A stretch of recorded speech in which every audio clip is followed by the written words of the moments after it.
नमस्कार friends, Vedanga institute of civil services आपका स्वागत है। मेरा नाम शुभम नौरियाल है। करंट अफेयर के सेशन में हम लोग आज बजट देख रहे हैं। जैसे कि आप जानते ही हैं कि we are targeting upcoming UP PCS as well as BPSC prelims examination and on the top of that we are doing this budget in order to substantiate your value addition for upcoming UPSC mains 2025। So budget में हमने जो last जो videos देखी हैं उसमें हमने कुछ important चीज़ें करी थी। फॉर एग्जांपल हमने प्रिंसिपल्स क्या थे, आपके ओवरऑल मॉनेटरी पॉलिसी ने कैसे फंक्शन करा, what are the global trends वगैरह वगैरह। आइए आज हम देखते हैं यहाँ पे कि और कुछ तमाम इंपॉर्टेंट चीज़ें जो बजट और इकोनॉमिक सर्वे में है। ठीक है, फॉर एग्जाम्पल आज का जो हमारा टॉपिक है पहला, वो है service export. So service export की बात करूँ, so India share in global service exports has more than doubled, reaching around 4.3% in 2023 from 1.9% in 2005। सो जैसे कि आप जानते ही हैं कि इन टर्म्स ऑफ एक्सपोर्ट हमारे सर्विस सेक्टर का सबसे ज़्यादा आपका एक्सपोर्ट रहा, और ये चीज़ आपके यहाँ पे वैलिड भी हो जाती है। ठीक है, अब बाय दिस फिगर कि 4.3% आज की डेट में हमारा सर्विस एक्सपोर्ट है एज कम्पेयर टू 1.9% इन 2005। अब मेजर एक्सपोर्ट्स की बात करूँ, हम सर्विस सेक्टर में हम क्या मेजरली एक्सपोर्ट करते हैं। So first of all will export telecommunications, computer, information services, travel and transport services, financial services, personal, cultural, recreational services and construction services. So all these services are there. ठीक है, जो हम majorly export करते हैं। अब in telecommunication, computer and information services India commands 10.2% of the global export markets, ranking the second largest exporter in the world. ठीक है, तो कहीं ना कहीं आपके after China we are the second best in terms of exporting telecommunication, computer and information services. तो कहीं ना कहीं आप ये चीज़ याद रखिएगा। ठीक है, कि सेकंड है हम लोग। ठीक है, पूरे अगर ग्लोबल एक्सपोर्ट मार्केट की बात करूं मैं, तो India is catering around 20.2% of this total telecommunication, computer and information services export. Next topic हमारे इंडियाज ई कॉमर्स एक्सपोर्ट। अब देखिए रिसेंटली ये चीज़ आपको देखने को मिलेगी कि देर is a rise in this e commerce platform. Specially अभी हमारे ई कॉमर्स देखते हैं वो मोस्टली आपका फॉरेन ड्रिवन है, बट इंडिया में भी आपकी कई चीज़ें ऐसे डेवलप हो रही हैं। बहुत सारे स्टार्टअप्स ऐसे आ रहे हैं that are providing this e commerce services. तो इसका भी एक्सपोर्ट हमने काफ़ी इन्हांस किया है। आपके लास्ट डिकेड की बात करूँ मैं, सो इंडियाज B2C, आपका जो बिजनेस टू कॉमर्स, आपका कंज्यूमर का ई कॉमर्स मार्केट है, was worth USD 83 billion in 2022 and it is anticipated to grow to USD 150 billion by 2026। ठीक है, so if there is a question in your UPSC mains about e commerce जो भी आपका services है, तो directly you can quote this line from this economic survey. ठीक है, कि यहाँ पे इंडिया का अगर B2C ई कॉमर्स की बात, मार्केट की बात करूँ, तो it has been anticipated to increase to 150, nearly double हो जाएगा आपका 2026 तक का। आगे देखें कि what are the efforts that were there to boost this e commerce services from India. So make in India हमारा कहीं ना कहीं बहुत ज़्यादा आपका ई कॉमर्स के लिए आपका हेल्प कर रहा है। ठीक है, to boost the economy in this e commerce sector. फिर आत्मनिर्भर भारत आपका ये चीज़ है। Then foreign trade policy 2023 in which there is provisions for fostering cross border digital trade. तो कहीं ना कहीं ई कॉमर्स जैसे जो आपका जो प्लेटफॉर्म है उस पर जो हम लोग सेल आउट करते हैं चीज़ें, तो उसको बूस्ट करने के लिए we want to make India as a manufacturing hub, और उस लाइन में चलते हुए we have all these initiatives by government of India. First of all जैसे आपका देख लिया आपने, मेक इन इंडिया है, आत्मनिर्भर भारत है, फॉरेन ट्रेड पॉलिसी है। ठीक है, सो ऑल दीज पॉलिसीज या all these initiatives act as an attractive point for all the foreign investors also as well as for domestic investors, कि ये कहीं ना कहीं आपको अट्रैक्ट कर रहे हैं टू इन्वेस्ट इन इंडिया। ठीक है, तो कहीं ना कहीं आप इंडिया को आप मैन्युफैक्चरिंग हब बनाना चाहते हैं। अब नेक्स्ट इसी के अंदर आता है आपका निर्यात बंधु स्कीम। ठीक है, where there are basically they are giving this production link incentives. ठीक है, कहीं ना कहीं आपका एक प्लेटफॉर्म प्रोवाइड कर रहा है निर्यात बंधु। ठीक है, तो जिसमें आपका कहीं ना कहीं प्रोडक्शन लिंक्ड इंसेंटिव्स मिलेंगे। तो अगर आप एक थ्रेशोल्ड लेवल से ऊपर का प्रोडक्शन करते हैं तो then incentives will be given by government of India. उसके बाद वी हैव दिस डाक निर्यात केंद्र। ठीक है, scheme for promoting e commerce exports through the postal route. तो कहीं ना कहीं जो डाक निर्यात है आपका, जो पोस्ट ऑफिस के थ्रू आपने देखा होगा, स्पीड पोस्ट के थ्रू आपके बहुत सारे लोग आपको चीज़ों को अपने भेजते हैं, ठीक है। तो उस चीज़ को और बूस्ट करने के लिए वी हैव लॉन्च दिस डाक निर्यात केंद्र, ठीक है। तो जहाँ पे आपका it's a scheme for promoting e commerce exports through postal route to work as a hub and spoke model in collaboration with foreign post office to enhance e commerce export through the postal route. तो जैसे अगर हम लोग को आपको यहाँ से foreign में कुछ गिफ्ट भेजने हैं, जैसे अभी आपके राखी आने वाली है, तो आप बहुत सारे लोग गिफ्ट्स भेजते हैं आपके राखी में, राखी आपके भेजते हैं, ठीक है, जो भी उनके फैमिली मेम्बर्स रहते हैं फॉरेन में। तो ये आप ये डाक निर्यात केंद्र के थ्रू आप ये चीज़ भेज सकते हैं, ठीक है। अगर अपनी हैंडमेड राखी है या हैंडमेड आपके कोई गिफ्ट्स हैं, कोई ऐसे प्रोडक्ट्स हैं, ठीक है, तो आपने फॉरेन पोस्ट ऑफिस के साथ आपने कोलैबोरेशन करा है and they are acting as an hub and spoke model. एक आपका हब होगा जहाँ से ये सारी चीज़ें एक्सपोर्ट होंगी, ठीक है, और वहाँ पे जहाँ जहाँ पे स्पोक्स होंगे प्रेजेंट आपके, ये जो फॉरेन पोस्ट ऑफिस है वहाँ पे वो चीज़ डिलीवर हो जाएगी and from there they are dispatch to the sender, sorry to the receiver. E commerce export hubs की बात करूं, so these hubs connect small medium enterprises, artisans and one district one product producers to global market. तो ऐसे ही we have this e commerce export hubs हैं, ठीक है। It's acting as a platform where you can sell your product. For example जो one district one product है आपका, ठीक है, यूपी के लिए बहुत इंपॉर्टेंट हो जाता है कि यूपी में 75 डिस्ट्रिक्ट्स के लिए पर्टिकुलर प्रोडक्ट्स आपके डिक्लेयर्ड है। तो उन प्रोडक्ट्स को बेचने के लिए this is providing this platform, ठीक है। You can directly, specifically this is for small medium enterprises जो आपके, तो specifically they can connect with this export hubs और अपना माल ये इसके थ्रू आपके बेच सकते हैं।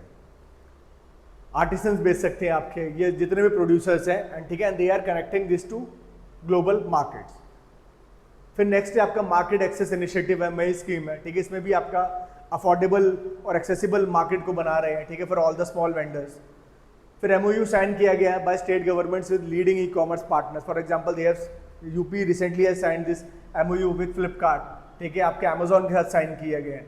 तो ऐसी बहुत सारे जो भी आपके ग्लोबल जो आपकी ई कॉमर्स प्लेयर्स हैं उनके साथ ये आपके एमओयू साइन हुआ है, ठीक है, in order to use their platform as a market for all these small medium enterprises for, ठीक है, उनके प्रोडक्ट्स के लिए। Then encouraging sellers participation on one nation, आपका जो वन नेशन वाला जो आपका ये डिजिटल कॉमर्स, ठीक है, तो ONDC जो है आपका one nation digital commerce portal है, और जो आपका गवर्नमेंट का ई पोर्ट आपका GEM का पोर्टल है, उसको कहीं ना कहीं आपको पार्टिसिपेट करने के लिए लोगों को, आपके सेलर्स को इनकरेज कर रहे हैं, ठीक है, कि वो अपने प्रोडक्ट्स को ये यहाँ पे आपके बेचे, इसके थ्रू आपके मार्केट से कहीं ना कहीं आपको कनेक्ट करने की बात कर रहे हैं। Then we have this Bharat mart in Dubai, ठीक है, providing Indian MSME with affordable access to the Gulf Cooperation Council and African markets, enhancing exports to this region. So जैसे आप लोगों ने देखा होगा कि जैसे दिल्ली हाट जैसी चीज़ें हमारे यहाँ पे, where local vendors can sell their products, ठीक है, एज वेल एज जो आपके आपने जो ट्राइफेड जो आपके ट्राइबल प्रोडक्ट्स को बेचने के लिए प्लेटफॉर्म रेडी करता है आपके, तो उसी लाइन में आपके ये भारत आपका मार्ट देखने को मिलेगा इन दुबई, UAE में है आपका, ठीक है। And recently we have launch this Bharat mart in Dubai. अब इसके अंदर क्या है कि MSME सेक्टर के जो प्रोडक्ट्स हैं आपके, उनको एक अफोर्डेबल एक्सेस मिल रहा है, ठीक है, कि they can sell their products in global market. For example they can directly cater to the needs of Gulf Cooperation, जो काउंसिल में जो कंट्रीज हैं आपके, GCC में जो आपके 7 आपके अराउंड कंट्रीज हैं शायद, ठीक है, आप देख लीजिएगा, उसमें ये आपके कहीं ना कहीं उसको डायरेक्टली आपको उनके प्रोडक्ट्स को सेल कर सकते हैं, ठीक है। फिर they can also access African markets through this Bharat Mart. तो वो सारी चीज़ें आपका जो यहाँ पे प्रोवाइड करने की बात कर रहे हैं in order to boost production from आपके MSME सेक्टर्स, लोकल वेंडर्स हैं आपके, या और भी जो आपके छोटे व्यापारी हैं उनके लिए। अब नेक्स्ट जो इसी के आगे हमने ये चीज़ करी है कि ease of doing business initiative for exporters, ठीक है। सो कहीं ना कहीं आपके एक्सपोर्टर्स के लिए ये वाली चीज़ भी लेके आई गई है। तो in order to boost their products, in order to boost their production, they have launch this ease of doing business initiative, ठीक है, कि कहीं ना कहीं एक्सपोर्टर्स को ओरिएंट करते हुए ये चीज़ें लेके आई गई हैं। So a new Directorate General of Foreign Trade connect a e platform has been launched, which is a single window initiative enabling exporters to add newer market. So कहीं ना कहीं newer market से उनको add करने के लिए they have launched this Trade Connect E platform. ठीक है, first of all just remember this thing कि this platform Trade Connect E platform is related to this exporters. पहली बात तो ये आपका एक्सपोर्टर से रिलेटेड चीज़ है, और लॉन्चिंग एजेंसी कौन है इसकी? New Directorate General of Foreign Trade. So ये जो न्यू डायरेक्टोरेट आपका जनरल ऑफ फॉरेन ट्रेड है, आपका DGFT है, उन्होंने ये चीज़ लॉन्च करी है. ठीक है, और एक it's a single window initiative जो एक्सपोर्टर्स को नई मार्केट से जोड़ने के लिए आपका लाया गया.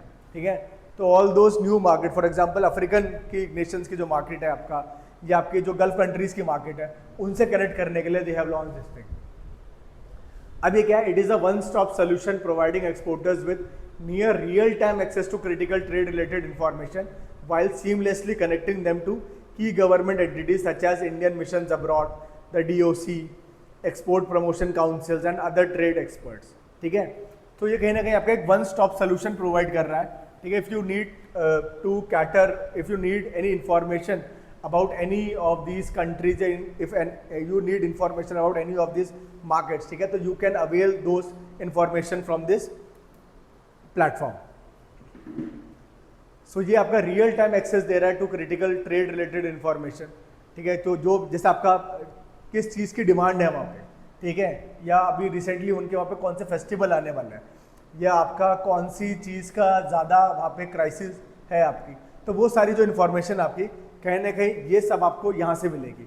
It is directly connecting your producers to आपके जो इंडियन मिशन है आपके अब्रॉड के अंदर, उनसे कनेक्ट कर रहा है, वो आपके एक्सपोर्ट प्रमोशन काउंसिल से कनेक्ट कर रहा है. ठीक है, तो वो कहीं ना कहीं आपका as a point of contact बना के दे रहे हैं, where you can avail all those information in those areas, और उस इंफॉर्मेशन का यूज़ करके यू कैन डिज़ाइन या you can develop your products accordingly. So वो बहुत अच्छी चीज़ है आपका प्रमोट करने के लिए, एक्सपोर्ट प्रमोशन करने के लिए आपके बहुत सही है. ठीक है, तो it is directly hitting all those export oriented जो आपके मैन्युफैक्चरर्स हैं उनके लिए है. ठीक है, अभी इसमें और क्या चीज़ है? They are having this paperless EBRC system. Paperless EBRC system इसके अंदर आपका है. ठीक है, तो ये कहीं ना कहीं आप लोग ध्यान रखिएगा कि ये EBRC आपका प्रोवाइड करने की बात कर रहे हैं, पेपरलेस सिस्टम है आपका. ठीक है,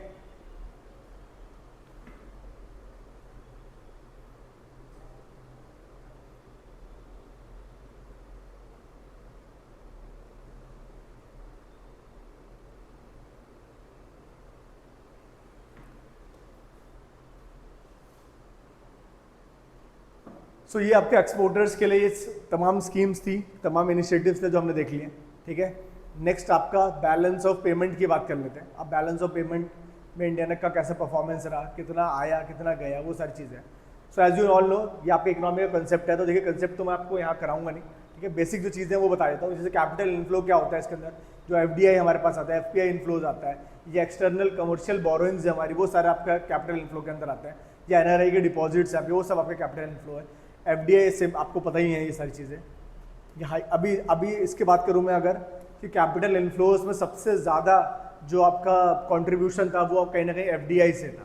ठीक है, so the service sector remains the largest recipient. अच्छा, और इसके अंदर भी जो सर्विस सेक्टर है आपका, उसको सबसे ज़्यादा आपका FDI मिला.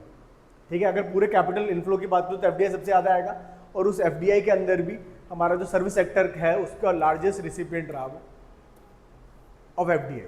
ठीक, सेक्टर वाइज FDI की बात करूँ तो किस सेक्टर में कितना आपका FDI आ रहा है. सो कंप्यूटर सॉफ्टवेयर और हार्डवेयर आपका कहीं ना कहीं 14.1% रहा आपका. Largest FDI was attracted by computer software and hardware वाला जो आपका सेक्शन है.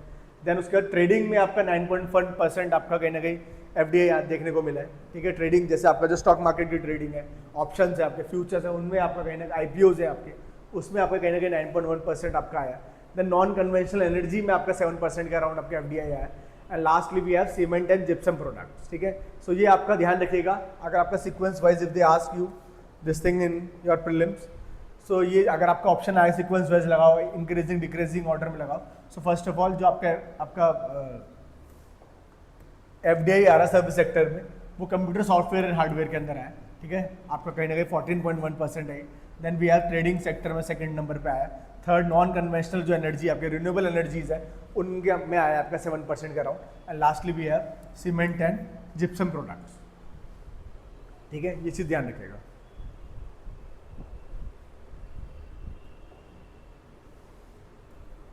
ये चार्ट भी दे रखा है सेक्टोरल ट्रेंड्स दिखाने के लिए। ठीक है, अदर सेक्टर अदर सर्विसेज वाली चीज़ है उसको भूल जाइए, वो आपका ऐसा पूछेंगे नहीं। कंप्यूटर सॉफ्टवेयर याद रखिएगा, trading, then non conventional energy, cement and gypsum product, then we have construction sector में आपका आया 4.4%, फिर इलेक्ट्रिसिटी एनर्जी में आया आपका 4.3%, कंसल्टेंसी सर्विसेज में आपका 3.2%, ऑटोमोबाइल इंडस्ट्री में भी आपका सेम सिमिलर आपका 3.2%, एंड देन हॉस्पिटल और डायग्नोस्टिक है। अब व्हाट आर द एफर्ट्स, ठीक है, in order to boost FDI. अब क्या क्या एफर्ट्स इंडियन गवर्नमेंट्स ने लिए, ठीक है, in order to attract more FDI in India. So वो देख लेते हैं, वो भी आपको कहीं ना कहीं कोटेड थे आपके इकोनॉमिक सर्वे में। So most sectors in the country are open for foreign investors under automatic rule. तो जितने भी आपके मोस्टली जो सेक्टर्स जैसे लास्ट टाइम हमने इंश्योरेंस सेक्टर देखा आपका, ठीक है, 100% from automatic route has been allowed in this insurance sector. तो कहीं ना कहीं और भी तमाम जो सेक्टर्स हैं आपके, जो आपके कोर सेक्टर्स को छोड़ के आपका देखा जाता है मोस्टली सारे सेक्टर्स में आपका 100% आपका एफडीआई अलाउ कर दिया गया। तो वो वाली चीज़ें भी थी। For example 100% FDI under automatic route in the food processing sector में आपका अलाउड है। फिर डिफेंस मैन्युफैक्चरिंग में भी आपका 100% आपका अलाउ कर दिया है फ्रॉम ऑटोमेटिक रूट। अब देखिए ऑटोमेटिक रूट होता क्या है आपका, ठीक है, इसको ही समझ लेते हैं। तो ऑटोमेटिक रूट आपका वो रूट है जिसके थ्रू आपको गवर्नमेंट के परमिशन की जरूरत नहीं है। ठीक है, तो कहीं ना कहीं आपको you don't in order to give FDI, in order to invest in India, you don't need government approval. So कहीं ना कहीं आपको वो जो गवर्नमेंट का अप्रूवल लेके के थ्रू जाना पड़ता था, वो वाली चीज़ नहीं है। तो कंप्लायंस जो है हमने कहीं ना कहीं ईज आउट कर दिया है। तो वो हमने यहाँ पे 100% FDI अलाउड कर दिया कुछ कुछ सेक्टर्स में। फॉर एग्जाम्पल फूड प्रोसेसिंग में वी हैव अलाउड दिस 100%। फिर डिफेंस मैन्युफैक्चरिंग में कहीं ना कहीं 100% आपका अलाउड है। ठीक है, तो ये टर्म्स याद रखिएगा, ठीक है, because they are directly quoted in this आपके इकोनॉमिक सर्वे में। तो वो वाली चीज़ आप लोग यहाँ पे देखना बहुत ज़रूरी है हमारा कि क्या क्या चीज़ें डायरेक्टली मेंशन थी। तो ये ऑप्शंस भी आपके यहीं से बनाए जा सकते हैं। फिर एफर्ट्स में सेकंड एफर्ट देख लेते हैं, making it easier to transfer profits from India to abroad. So कहीं ना कहीं अभी भी आपका ये ईज आउट करने की कोशिश करी है कि आप ट्रांसफ़र कर सकते हो प्रॉफिट, जो भी मतलब आपने अगर एफडीआई लगा के कोई जो प्रॉफिट कमाया है आपका, and after deducting all the taxes, आपको उसको उस प्रॉफिट को आप इजीली ट्रांसफ़र कर सकते हो टू योर नेटिव कंट्री। फिर इंप्रूव करा है tax certainty and tax stability. देखा नेक्स्ट पॉइंट यही आ गया आपका कि जो tax after deducting the tax वो प्रॉफिट को ट्रांसफर कर सकते हो, क्योंकि अब ये क्या है कि टैक्स सर्टेनिटी लिए हैं। ठीक है, टैक्स में स्टेबिलिटी है हमारे, तो ये वाली चीज़ें भी है। ठीक है, specially after roll out of this GST, ये वाली सारी चीज़ें आपकी कहीं ना कहीं स्टेबलाइज हो गई है। अब स्ट्रॉन्ग मैक्रो इकोनॉमिक फंडामेंटल्स है, अ favourable business environment and robust economic growth. तो कहीं ना कहीं ये वाले सारे पैरामीटर्स भी हैं that acts as an attractive point for making India a top destination for all these FDI. क्योंकि अभी यहाँ पे हमारे यहाँ पे मैक्रो इकोनॉमिक्स फंडामेंटल्स की स्टेबिलिटी है। फॉर एग्जांपल हमने देखा ही कि we have reduced our fiscal deficit to around 4.4%। ठीक है, वो कहीं ना कहीं हमारा टारगेट भी है इसी साल का। ठीक, उसके अलावा हमारे जो हमने जीएनपी है उसको काफ़ी कम कर लिया है। हमारा डेट टू जीडीपी रेशियो हमारे में सुधार है आपका।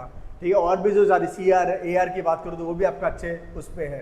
ठीक है, अच्छे लेवल पे डबल डिजिट्स में हमारा 16% के अराउंड है हमारा, जो आपके नॉर्मल लेवल से जो 9% का जो नॉर्मल लेवल है उससे काफ़ी ऊपर है आपका।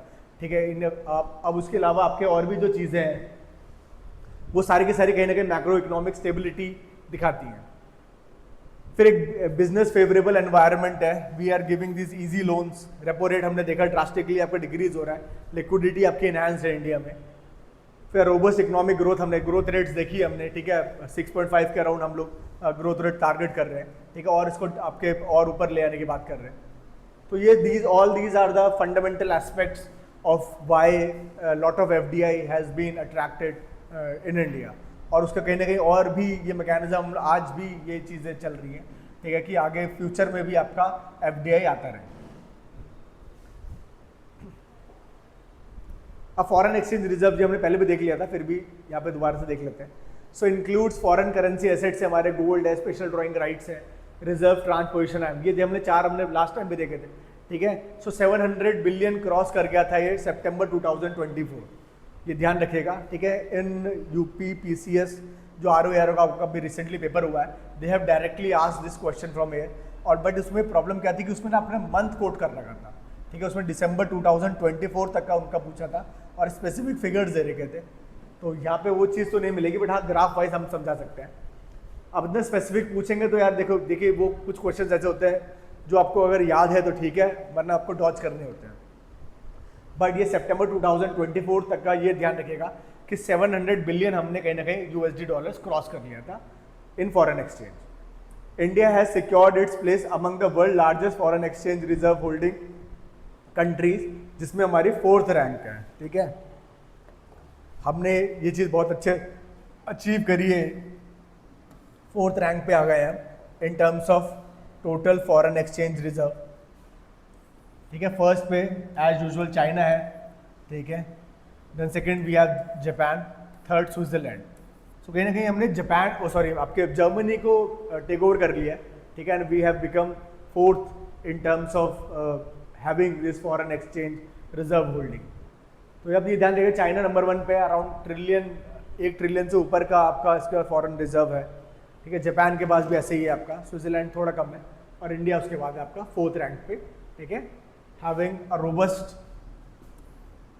Foreign exchange reserve of above 700 billion सितंबर 2024 तक का, ठीक है। दिसंबर में थोड़ा कम हो गया है, 6 जो आपका उसका आंसर भी शायद 649 के अराउंड था, वो आप देख लीजिएगा। अब the import cover a crucial indicator of external sector stability stood at 10.9%। ये हमने लास्ट टाइम भी देखा था कि 10.9 मंथ्स के लिए हमारे पास इम्पोर्ट कवर है from this foreign exchange reserve जो है हमारे पास, ठीक है। दिसंबर 2024 तक का जो सरपास करता है आईएमएफ का रिकमेंडेड 3 मंथ्स का इम्पोर्ट। तो आईएमएफ का जो रिकमेंडेशन है कि कितना फॉरेन एक्सचेंज रिजर्व होना चाहिए किसी कंट्री के पास, वो कहता है कि इतना आपके पास सफिशिएंट फॉरेन एक्सचेंज रिजर्व होना चाहिए इन ऑर्डर टू आपके आप कहीं ना कहीं 3 मंथ्स का इम्पोर्ट कवर कर सको, ठीक है। In order to cover import for 3 months you have to have sufficient amount of foreign exchange, जितना भी आपका इम्पोर्ट कवर है आपका।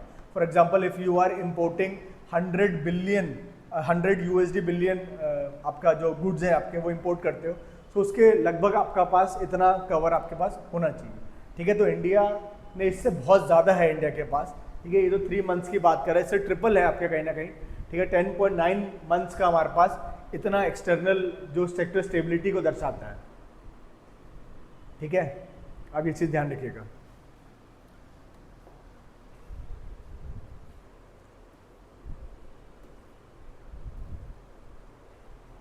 अब एक्सचेंज रेट की बात करूं तो देखिए, वैसे तो ये सब आपका देखने को मिल जाएगा, आपको जो इकोनॉमी के कंसेप्ट हैं वही हैं सारे सारे। नीर की बात करें, NEER basically it's nominal effective exchange rate is a weighted average of exchange rate of currencies with India's major trading partners. तो जो हमारे मेजरली जिनके साथ हम ट्रेड करते हैं उनके साथ जो आपके करेंसी में एक्सचेंज हो जाए, करेंसी की जो वैल्यू है, इंडियन रुपीज़ की जो वैल्यू है आपके उन फॉरेन करेंसी से, तो उसका एक एवरेज अब वेटेड एवरेज निकालते हैं और उस हिसाब से बना आता है आपका, ठीक है। So greater weight given to countries with which India trade. तो जिनके साथ इंडिया ट्रेड करते हैं वो आपके उन कंट्रीज़ का ही आपका इसमें लिया जाता है। फॉर एग्जांपल आपका यूएस है आपका, ठीक है, पाउंड स्टर्लिंग वाली जो चीज़ है, जापान का येन है आपका, युआन है, वो सारी है।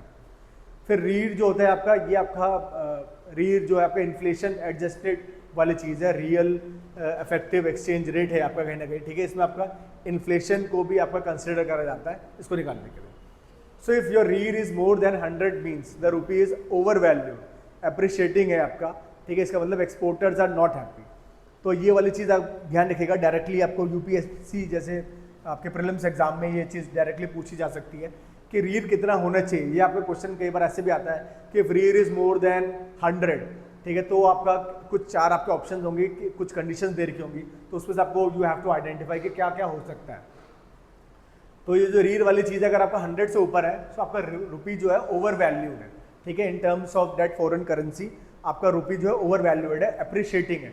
तो जब भी आप ये चीज़ ध्यान रखिएगा, जब भी हमारा रुपी अप्रिशिएटिंग होगा आपका, ठीक है, आपका डॉलर के मुकाबले रुपी स्ट्रांग होगा, सो एक्सपोर्टर्स को बुरा लगेगा, ठीक है। इंपोर्टर्स को खुशी मिलेगी क्योंकि इंपोर्ट हम ज़्यादा कर सकते हैं और एक्सपोर्ट कम कर सकते हैं, ठीक है। फॉर एग्जांपल अभी अगर ये मैं चीज़ आपको समझाऊँ, चलो यहाँ दिखाई देता हूँ।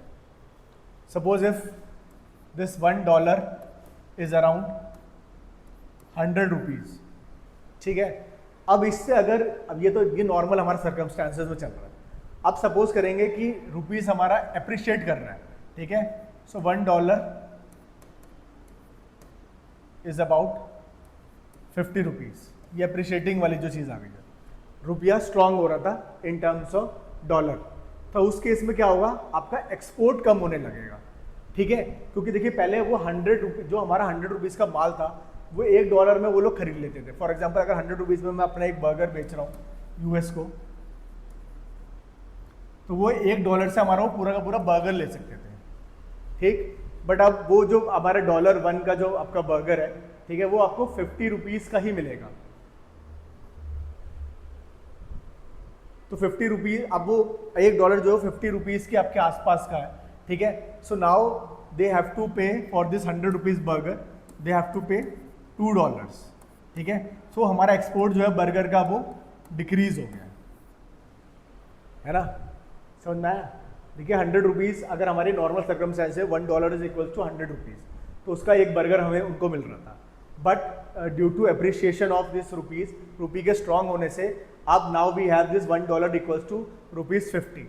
सो कहीं ना कहीं आपको if they want to purchase this burger, if they want to have this burger, now they have to pay $2, ठीक है। सो कहीं ना कहीं आपका जो डॉलर, आपके जो बर्गर की डिमांड थी वो कम हो जाएगी, इसकी वजह से आपका एक्सपोर्ट कम हो जाएगा।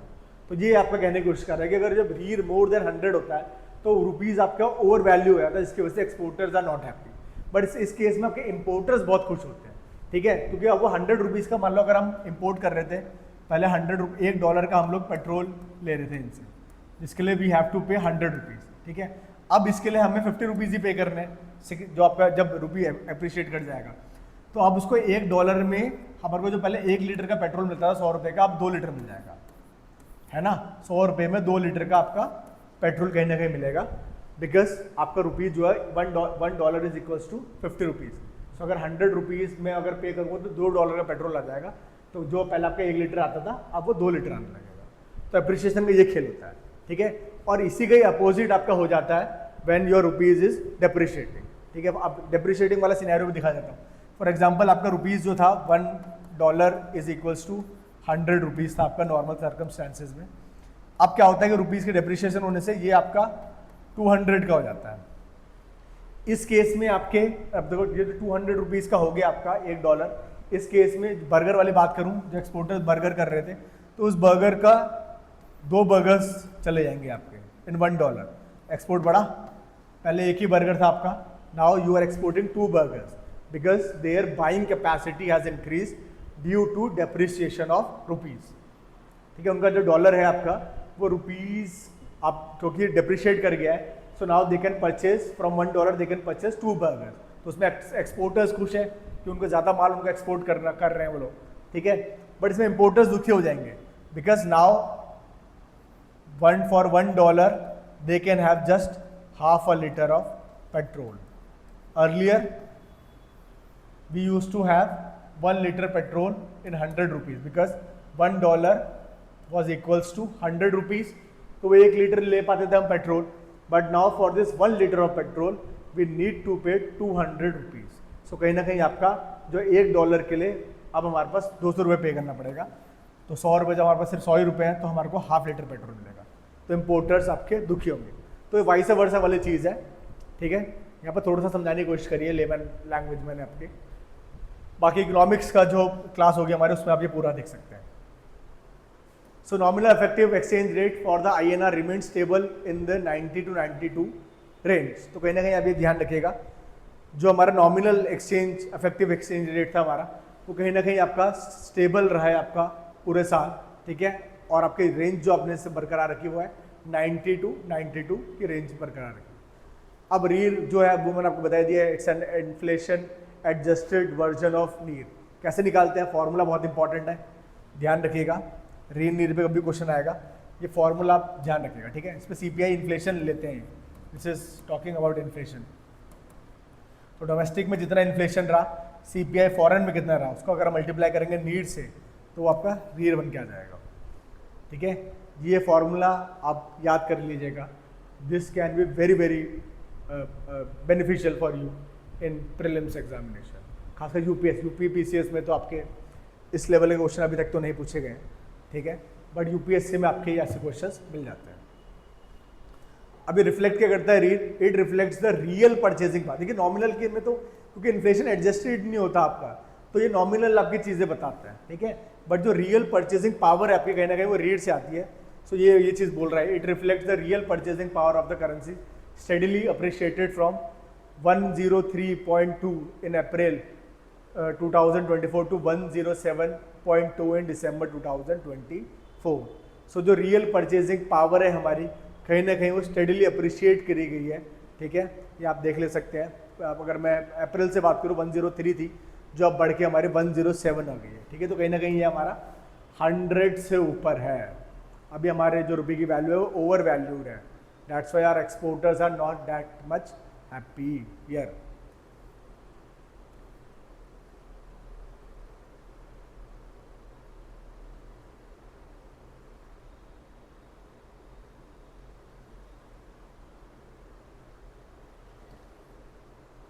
नेक्स्ट देखिए external debt position. So the external debt to GDP ratio is approximately 19%। अब एक्सटर्नल डेट की बात करें तो हम पैरामीटर्स, ब्रॉड पैरामीटर्स देख ही रहते हैं, ठीक है, what all fundamentals go in favour for increasing exports from India. तो उसमें भी यस मैक्रो इकोनॉमिक जो स्टेबिलिटी है हमारी, उसके लिए भी क्या क्या पैरामीटर्स आपके रहे। सो उसमें कहीं ना कहीं आपकी एक्सटर्नल डेट पोजीशन थी वो आपकी बहुत सही रही, ठीक है। तो जो external debt to GDP ratio is approximately 19%, ठीक है। तो जो एक्सटर्नल डेट, ठीक है, वी आर ऑब्लाइज टू पे सम एक्सटर्नल डेट, उसका अगर हम कैलकुलेशन करें, उसका रेशियो देखिए आपके इन टोटल जीडीपी के साथ कितना रहता है। सो वो कहीं ना कहीं आपका 19% है, जिसमें आपका जो लॉन्ग टर्म डेट है is more than short term date, ठीक है। तो ये हमारे को मेचोरिटी दिखाता है कि वी आर, मतलब ये जो मेचोरिटी इन द सेंस की जो इन सब की जो मेचोरिटी है आपकी, वो अगर मतलब सॉरी यहाँ पे तो ये शॉर्ट टर्म डेट की बात कर रहा है। शॉर्ट टर्म डेट वो होता है आपका जो कहीं ना कहीं आपका 1 ईयर से कम में आपको यू आर ऑब्लाइज टू पे दैट डेट, ठीक है, और लॉन्ग टर्म 1 साल से ज़्यादा वाला होता है। बट ये कहीं ना कहीं ये वाली जो ये सिचुएशन है हमारा, जो सिनेरियो निकल के आ रहा है कि where we are having long term debt more than short term debt, वो कहीं ना कहीं हमारी स्टेबिलिटी दिखा रहा है in terms of external commercial borrowing, ठीक है। ये जो एक्सटर्नल जो हमारी आपका जो डेट है आपका, उसमें स्टेबिलिटी आ गई है because we are having more आपके long term loans as compare to short term loans. क्योंकि अगर देखिए अगर शॉर्ट टर्म लोन्स ज़्यादा हो तो ये कहीं ना कहीं आपका फाइनेंशियल रिस्क को जन्म देता है, ठीक है, और financial risk in the sense कि हमारे लिक्विडिटी क्राइसिस भी आ सकती हैं, ठीक है, और ये कहीं ना कहीं आपका अनवायबल जैसी सिचुएशन है। बट जो हमारा अभी आपका जो करंट में सिचुएशन है, it is pretty much viable.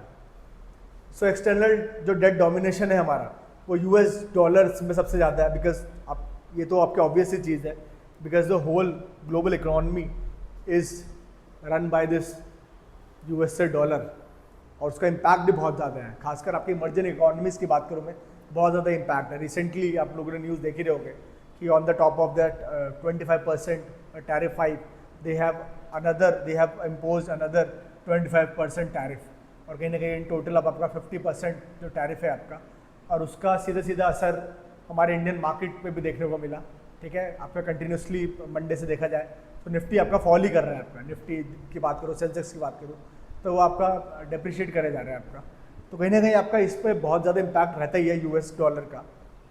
But ठीक है, एक बार में अगर स्टेबिलिटी अचीव करनी है, कब तक हम इन पर डिपेंडेंट रहेंगे। सो कहीं ना कहीं अगर ऐसी चीज़ें होंगी तो कहीं ना कहीं आपका जो वॉर है, आपकी जो टैरिफ वॉर है आपकी यूएस के साथ, वो स्टेबिलिटी भी लेके आएगी, ठीक है, तो वो कहीं ना कहीं आपका बेनिफिशियल है फॉर इंडिया। सो अब ये चीज़ ध्यान रखिएगा कि अगर एक्सटर्नल डेट के डोमिनेशन की बात करूँ मैं, so it is totally dominated by US dollar. 53% के अराउंड आपका यूएस डेट है हमारे, मतलब डॉलर में डेट है हमारे पास। देन आईएनआर है सेकंड, हमारा रुपीज़ में आपका जो डेट ऑब्लिगेशन है हमारी वो रुपीज़ में है। थर्ड एसडीआर जो आपकी आईएमएफ से आती है, स्पेशल ड्राइंग राइट्स है, वो है हमारा।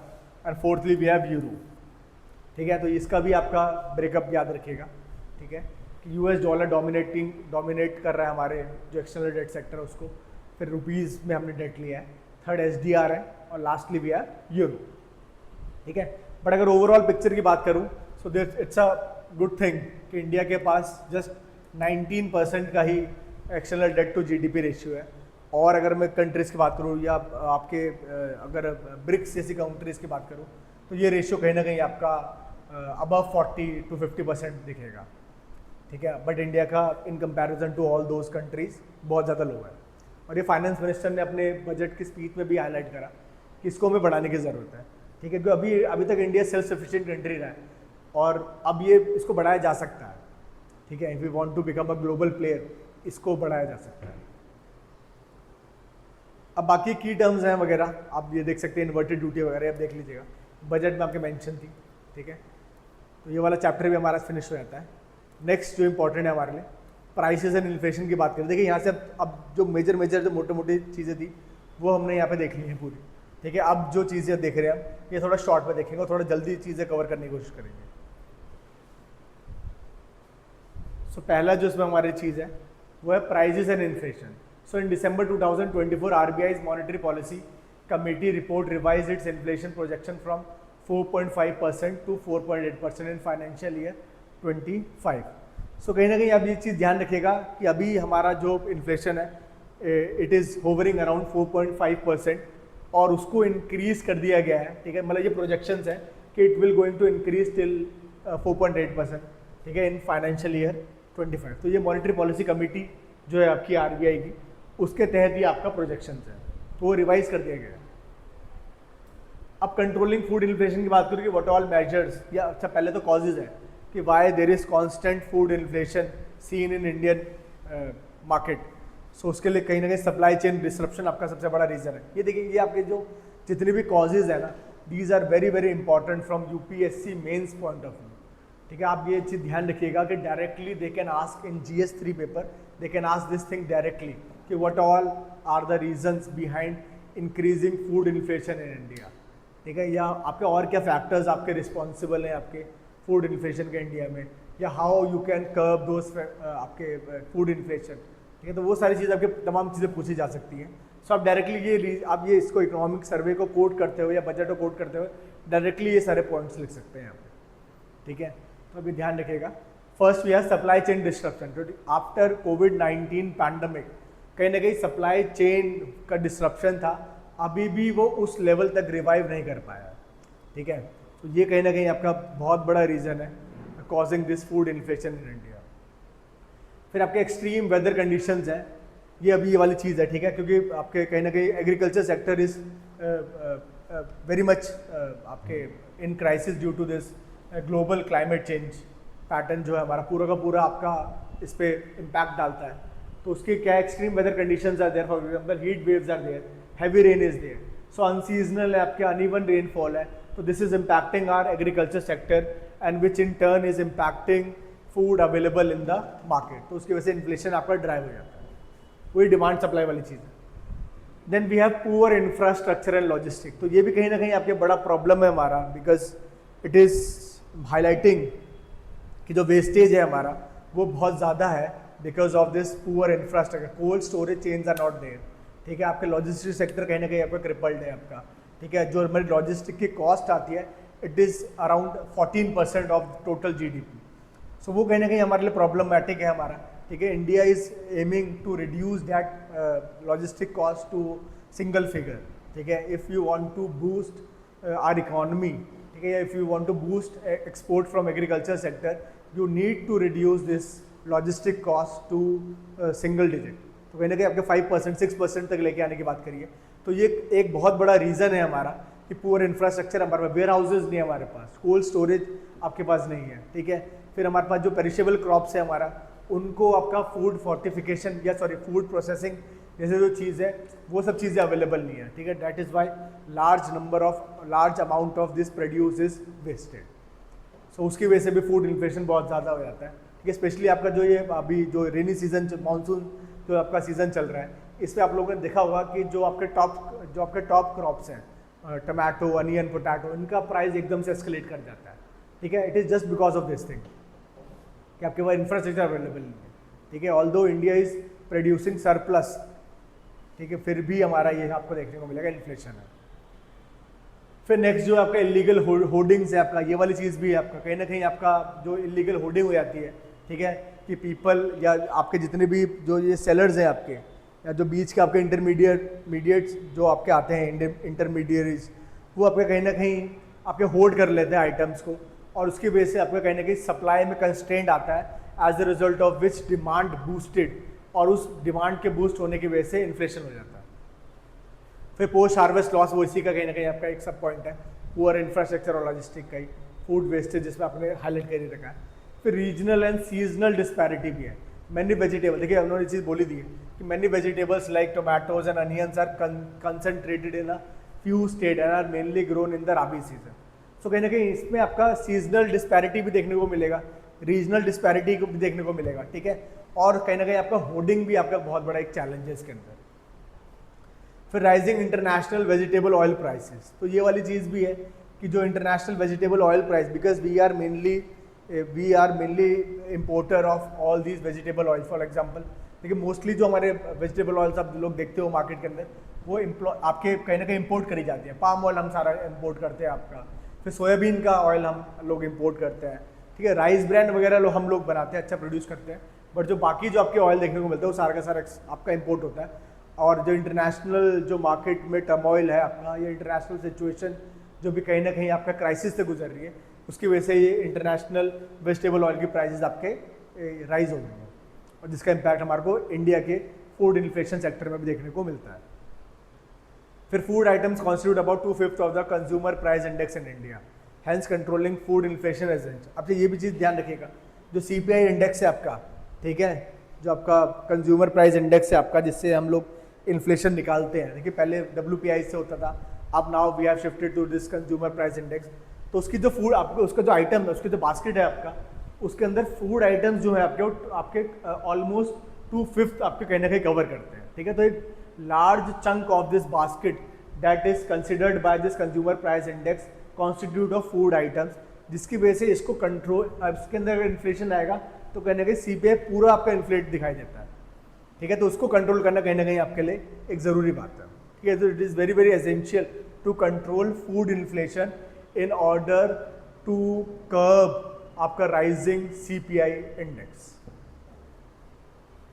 फिर वेजिटेबल जो specially tomato, onion, potato and pulses, specially toor, contribute the maximum to food inflation, क्योंकि बहुत ज़्यादा आपके सीजनल डिस्पैरिटी है, इनमें रीजनल डिस्पैरिटी देखने की वजह से आपके बहुत ज़्यादा वॉलेटिलिटी है आपके इनकी प्राइसेस में।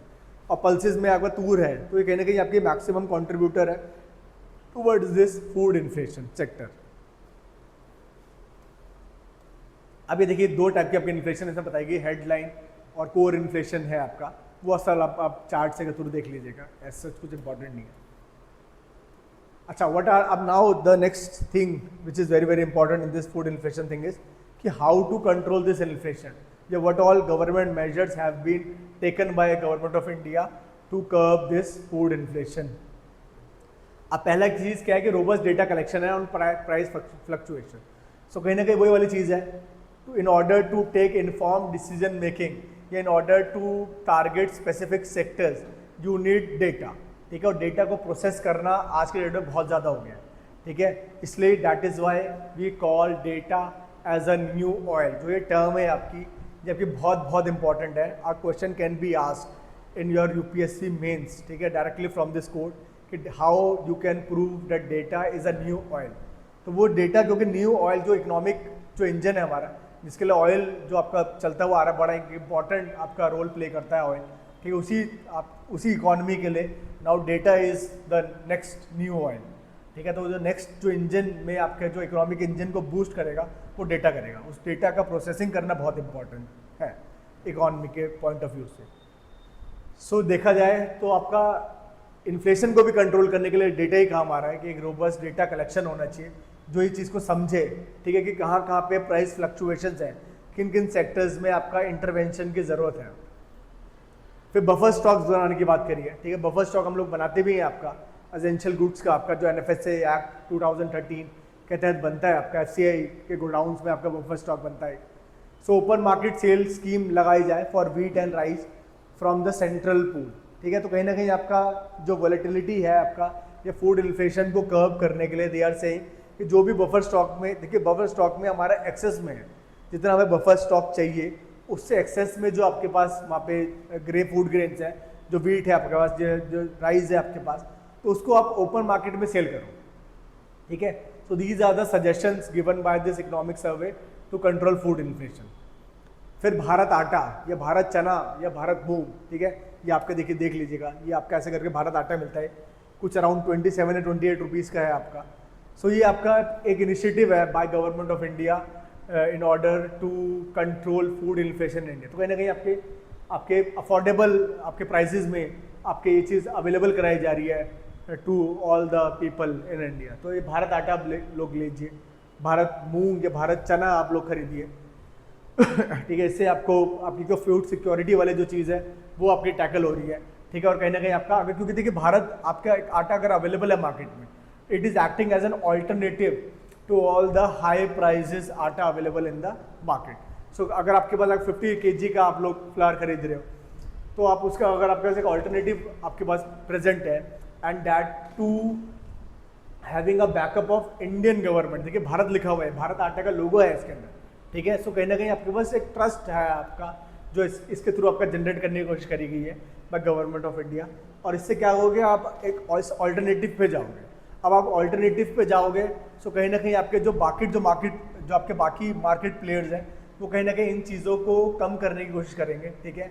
वो अपने प्रॉफिट मार्जिन को डिक्रीज करेंगे, जो और भी तमाम चीज़ें करेंगे, ठीक है, in order to match these prices. अब उसको प्राइस को मैच करने के लिए कहीं ना कहीं फिर वो क्या होगा कि ओवरऑल जो फूड इन्फ्लेशन है वो कहीं ना कहीं आपके नीचे आ जाएगा। सो ये बहुत सही चीज़ है आपका, ठीक है, कि जब आपकी डिमांड बढ़े, सो कहीं ना कहीं आपका जो ओपन मार्केट सेल कर दीजिए आप चीज़ों का। भारत आटा वाली चीज़ है, भारत चना लेके आइए, मूंग लेके आइए, ठीक है। ऐसे ही आपके एक बफर स्टॉक बनाने की बात कर रहा हूँ onions under the price stabilisation fund. So कहीं ना कहीं आपका, बिकॉज ये जो टॉप क्रॉप्स है आपके टमाटो, अनियन एंड पोटैटोज, उनको कंट्रोल करने के लिए भी एक बफर स्टॉक बनाया जाए, ठीक है। ये होर्डिंग वाली चीज़ नहीं है, ठीक है। होर्डिंग आपके प्राइवेट प्लेयर्स करते हैं and that is illegal in India. Buffer stock यहाँ पे गवर्नमेंट ऑफ इंडिया बनाने की बात कर रहे हैं। या देखिए अब कैसे होते हैं, प्राइवेट इंटरवेंशनिस्ट है इसके अंदर कि नहीं, वो अभी बताएंगे। फिर आपकी प्राइस स्टेबलाइजेशन स्कीम लगाई जाए, ठीक है। जो प्राइस स्टेबलाइजेशन स्कीम आपके आए, उसमें भी ये सारी चीज़ें होती है आपका कि एसेंशियल जो गुड्स है हमारे, उन पे एक आपके प्राइस की एक कैप लगाई जाती है, उसके ऊपर नहीं दिया जाता। और अगर इसके ऊपर अगर हो गया होता है तो कहीं ना कहीं आपका ऊपर मार्केट में सेल करके प्राइस को स्टेबलाइज किया जाता है। फिर नेक्स्ट हमारा इसी के पॉइंट है आपके कैसे कर्व कर सकते हैं फूड इन्फ्लेशन को, रिड्यूसिंग पोस्ट हार्वेस्ट लॉसेस, ठीक है। सो ऑपरेशन ग्रीन्स है आपका, जो ऑपरेशन टॉप है आपका, ये ऑपरेशन ग्रीन्स की बात कर रहा है। ये आपका अराउंड आपके जो कोविड-19 के समय जो आपके बजट आया उसके अंदर ये चीज़ लॉन्च करी गई थी। तो टॉप जो आपके क्रॉप्स है उनका फूड प्रोसेसिंग करिए, ठीक है, उनको इस तरह से प्रोसेस करिए या बफर स्टॉक बनाइए जिसकी वजह से आपके जो पोस्ट हार्वेस्ट लॉसेज है वो कहीं ना कहीं कम कर सके। फॉर एग्जाम्पल आपका tomato, transform your tomatoes into आपके टोमेटो केचप, वो बनाइए आप लोग, ठीक है। पोटैटो के आप चिप्स बना सकते हैं, या और भी आपके फ्रोजन फॉर्म्स में आप इसको ट्रांसफॉर्म कर सकते हैं, जिसकी वजह से कहीं ना कहीं आपका जो पोस्ट हार्वेस्ट लॉसेज है उसको कर्व करें, ठीक है। और उसकी वजह से क्या होगा कि आपके पास सरप्लस अमाउंट भी अवेलेबल होगा that you can cell directly in the market, और उसकी वजह से आपका कहीं ना कहीं आपके फूड इन्फ्लेशन को कंट्रोल किया जा सकता है। वही फूड प्रोसेसिंग वाली बात आएगी। फिर क्लाइमेट रेजिलिएंट क्रॉप्स हैं, ठीक है। तो कहीं ना कहीं आपका ये वाली चीज़ तो है ही, जब से अपने मोदी जी ने आपके मिलेट्स को प्रमोट कर रहे हैं लोग, श्री अन्न आपका डिक्लेयर करा था मिलेट्स को, और फिर हमने 2023 में हमने we have celebrated that year as year of millets. So कहीं ना कहीं आपका जो फोकस है वो आपके फार्मिंग सेक्टर में यही है कि you need to transform your fields into climate resilient agricultural practices, ठीक है। तो उसमें आप लोग कहीं ना कहीं आपको ऐसे क्रॉप्स उगाने हैं जो आपके क्लाइमेट रेजिलिएंट होंगे, ठीक है। उस पर रिसर्च डेवलपमेंट करिए, हाई यील्ड और डिजीज रेजिस्टेंट सीड वैरायटीज निकालिए, ये सारी चीज़ें। फिर ban on hoarding and applying stock limits, तो वो कहीं ना कहीं वो इलीगल, मैंने आपको बता ही दिया। और फिर ये सेकंड चीज़ है स्टॉक लिमिट्स में भी आपको स्टॉक लिमिट्स लगानी है आपको, stock limit on wheat and tur dal, कि कितना कितना आप लोग स्टॉक कर सकते हो इन सब चीज़ों को। फिर आपको एक स्टॉक डिस्क्लोजर पोर्टल भी बनाने की बात करी गई है, ठीक है। It's a transparent mechanism where you have to divulge all the stocks available at your store, कितना स्टॉक किया है आपने उसको डिस्क्लोज करना है आपको इस पोर्टल पे, तो ट्रांसपेरेंट मैकेनिज्म होगा, ये सही चीज़ है। फिर सब्सिडाइज सेल की बात कर रहे हैं ऑफ अनियन एंड टमाटो इन सितंबर अक्टूबर। देखिए आपकी जो मानसून सीजन है आपका अगस्त के बाद से, तो यहाँ पे अभी आपका देखी जाए तो अभी 100 रुपीज़ kg आपका टमाटो बिकने लगा है। तो उस पर क्या करो, आप अनियन टमाटो को आप सब्सिडाइज सेल बनाइए, ठीक है, जहाँ पे सब्सिडाइज रेट पे आपके मिलेंगे इस टाइप से।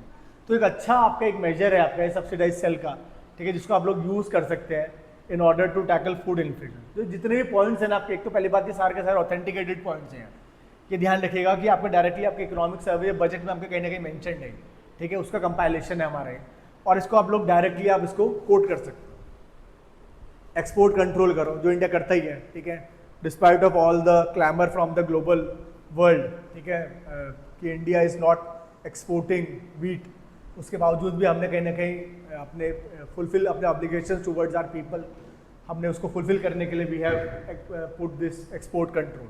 सो वो वाली चीज़ भी अच्छी है, जब आपको पता ही है कि आपकी जो डोमेस्टिक मार्केट है उसमें कहीं ना कहीं आपका बहुत ज़्यादा ये टर्मोइल है, सिचुएशन है आपकी ऐसी, ठीक है, जहाँ पे आपके फूड इन्फ्लेशन बहुत ज़्यादा है, तो उस केस में आप एक्सपोर्ट कंट्रोल लगा सकते हैं। फिर इंपोर्ट फ्रॉम अफ्रीकन कंट्रीज, तो पल्सेस, क्योंकि देखिए आप ये वाली चीज़ भी है, ठीक है, कि आप लोग क्या कर सकते हैं, ये double it's a kind of dual benefit thing, कि आप पहली बात तो आपका अपना इन्वेस्टमेंट बढ़ा दीजिए अफ्रीकन नेशंस में, ठीक है। अब अफ्रीकन नेशन में आपका इन्वेस्टमेंट अगर आप बढ़ाएंगे और वहाँ पे अगर एग्रीकल्चर वाली जो चीज़ है वहाँ पे टेक्नोलॉजिकल इंटरवेंशन करवा देंगे, सो वहाँ से प्रोडक्शन इंक्रीज होना स्टार्ट हो जाएगा, ठीक है।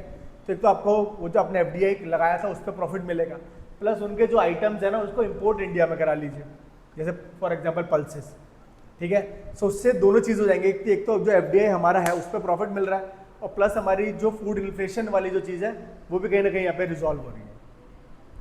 तो ये आप चीज़ कर सकते हैं। Example, the country imported 7.7 lakh tons of tour in financial year 2024 mainly from Mozambique, Tanzania, Malawi and Myanmar, ठीक है। तो खैर इन्होंने तो भी खैर इम्पोर्ट करने की बात कर रहे हो, ये अपनी तरफ से सजेशन दे रहा हूँ कि आप लोग यहाँ पे अपना FDI करा के इंटरवेंशन करो आप टेक्नोलॉजिकल इनके एग्रीकल्चर फार्म्स में, उसमें प्रॉफिट कमाओ, ठीक है।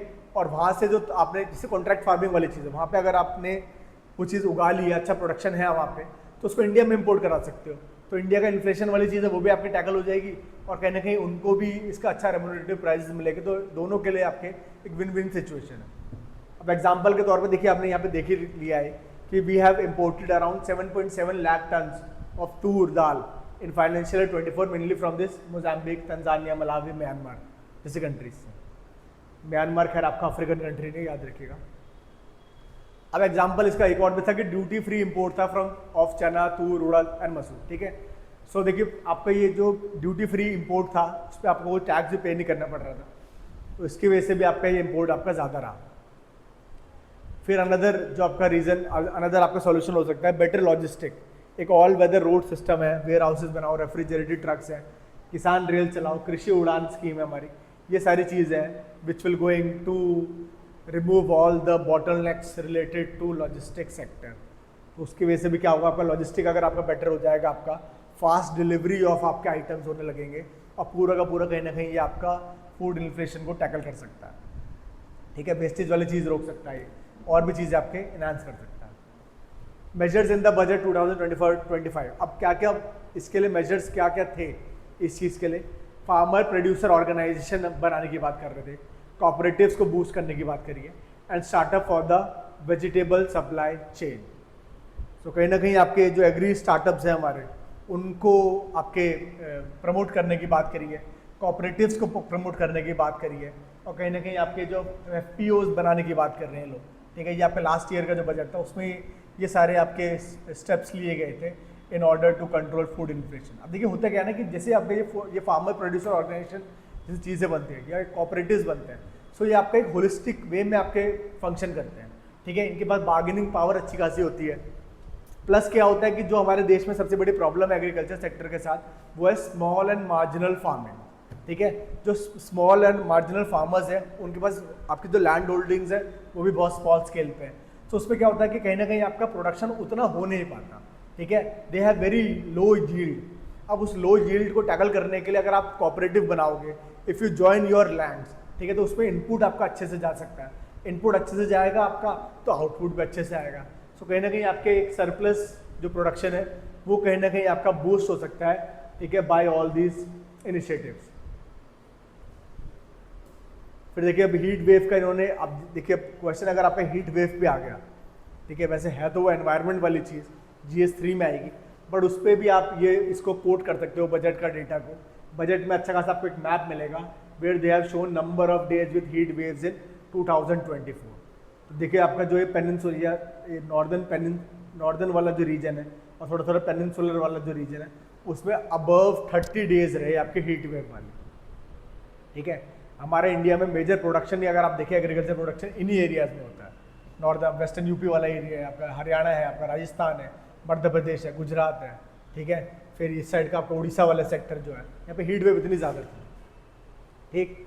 फिर उसके बाद 20 to 30 डेज की आपके ड्यूरेशन में हीट वेव्स रही आपकी बाकी एरियाज में, जम्मू कश्मीर, सॉरी ये पंजाब वाले रीजन में, महाराष्ट्र वाले रीजन में, तो ये बहुत ज़्यादा है, ठीक है। और जो अनसर्टेनिटी है with global climate and temperature, वो कहीं ना कहीं उसका बहुत बड़ा इम्पैक्ट है ऑन एग्रीकल्चर सेक्टर। और इसीलिए that is why we have seen all these schemes और प्रोग्राम्स, ठीक है, कि नेचुरल फार्मिंग पे जाओ आप, climate resilient agriculture, precision agriculture, organic farming करो, नेचुरल फार्मिंग करो, वो सारी चीज़ें। अब इसमें से भी हीट वेव्स वाले से भी देख लीजिए आप, ये मेजर टमाटो प्रोड्यूसिंग स्टेट्स थे हमारे, ठीक है। मेजर टमाटो प्रोड्यूसिंग स्टेट्स हमारे, जैसे इस साइड हो गया आपका उड़ीसा वाला सेक्टर हो गया आपका, मध्य प्रदेश हो गया आपका, गुजरात हो गया, महाराष्ट्र से बहुत ज़्यादा टमाटो आता है, तो उस समय तो आपकी हीट वेव्स ही रही आपके, सो इसलिए प्रोडक्शन इनका कहीं ना कहीं डिक्रीज करेगा और जिसकी वजह से फूड इन्फ्लेशन बहुत ज़्यादा देखने को मिलेगा। अनियन के बारे में ध्यान रखिएगा कि अनियन को हम लोग ग्रो कर सकते हैं in both rabi as well as kharif season में। 70% जो आपका टोटल प्रोडक्शन है अनियन का वो राबी सीजन में होता है, 30% खारिफ सीजन में होता है, ठीक है। तो अगर कभी कोई क्वेश्चन आ जाए whether it's a rabi crop और खारिफ क्रॉप, ये हम दोनों जगह उगाते हैं, ठीक है। ये चीज़ ध्यान रखिएगा कि अनियन एक ऐसा वेजिटेबल है which can be grown in both seasons in India. Rabi season में 70% प्रोडक्शन होता है अनियन का और 30% खारिफ सीजन में, and all these states are involve in onion production. Rajasthan है आपका, गुजरात है, मध्य प्रदेश है, महाराष्ट्र है, ठीक है। नीचे आपका कर्नाटक वाला सेक्टर है आपका, आंध्र प्रदेश है, ये सब है। अब ये फूड इन्फ्लेशन वाला चैप्टर था, ये भी आज हमारा खत्म हो गया। Next we have medium term outlook, ठीक है। तो जो आपकी एक FRBM का जो लॉ है हमारा 2003 के अराउंड, शायद जितना मुझे ध्यान आ रहा है, ठीक है, उसके अंदर आपके कुछ आपके statements you have to furnish in parliament beside this budget. तो उसमें आपके कहने का एक बहुत इंपॉर्टेंट है आपका मीडियम टर्म का आउटलुक, उसी के थ्रू आपका ये बन के आता है, ठीक है। तो उसमें देख लेते हैं कि इंडिया का मीडियम टर्म का आउटलुक क्या है, कि India needs to achieve a growth rate of 8% at a constant price for 2 decades to become Viksit Bharat by 2047।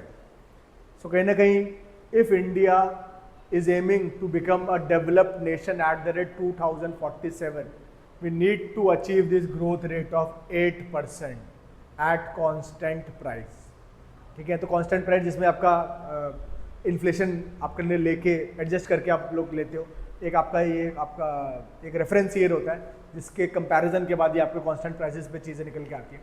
तो उसका वाला जो ग्रोथ रेट है आपको वी आर एमिंग एट 8%, ठीक है। और नियरली ये 2 डेकेड तक होना ही चाहिए, तभी इंडिया एक विकसित भारत बन पाएगा, नहीं तो विल मिस द बस। अब IMF की प्रोजेक्शन की बात करूं, so IMF project India to become a USD 5 trillion economy by financial year 28, ठीक है। इंडिया, मोदी जी का एम तो ये था कि we'll achieve this 5 trillion economy by 2025, but कहीं ना कहीं ये मिस होता हुआ दिखाई दे रहा है।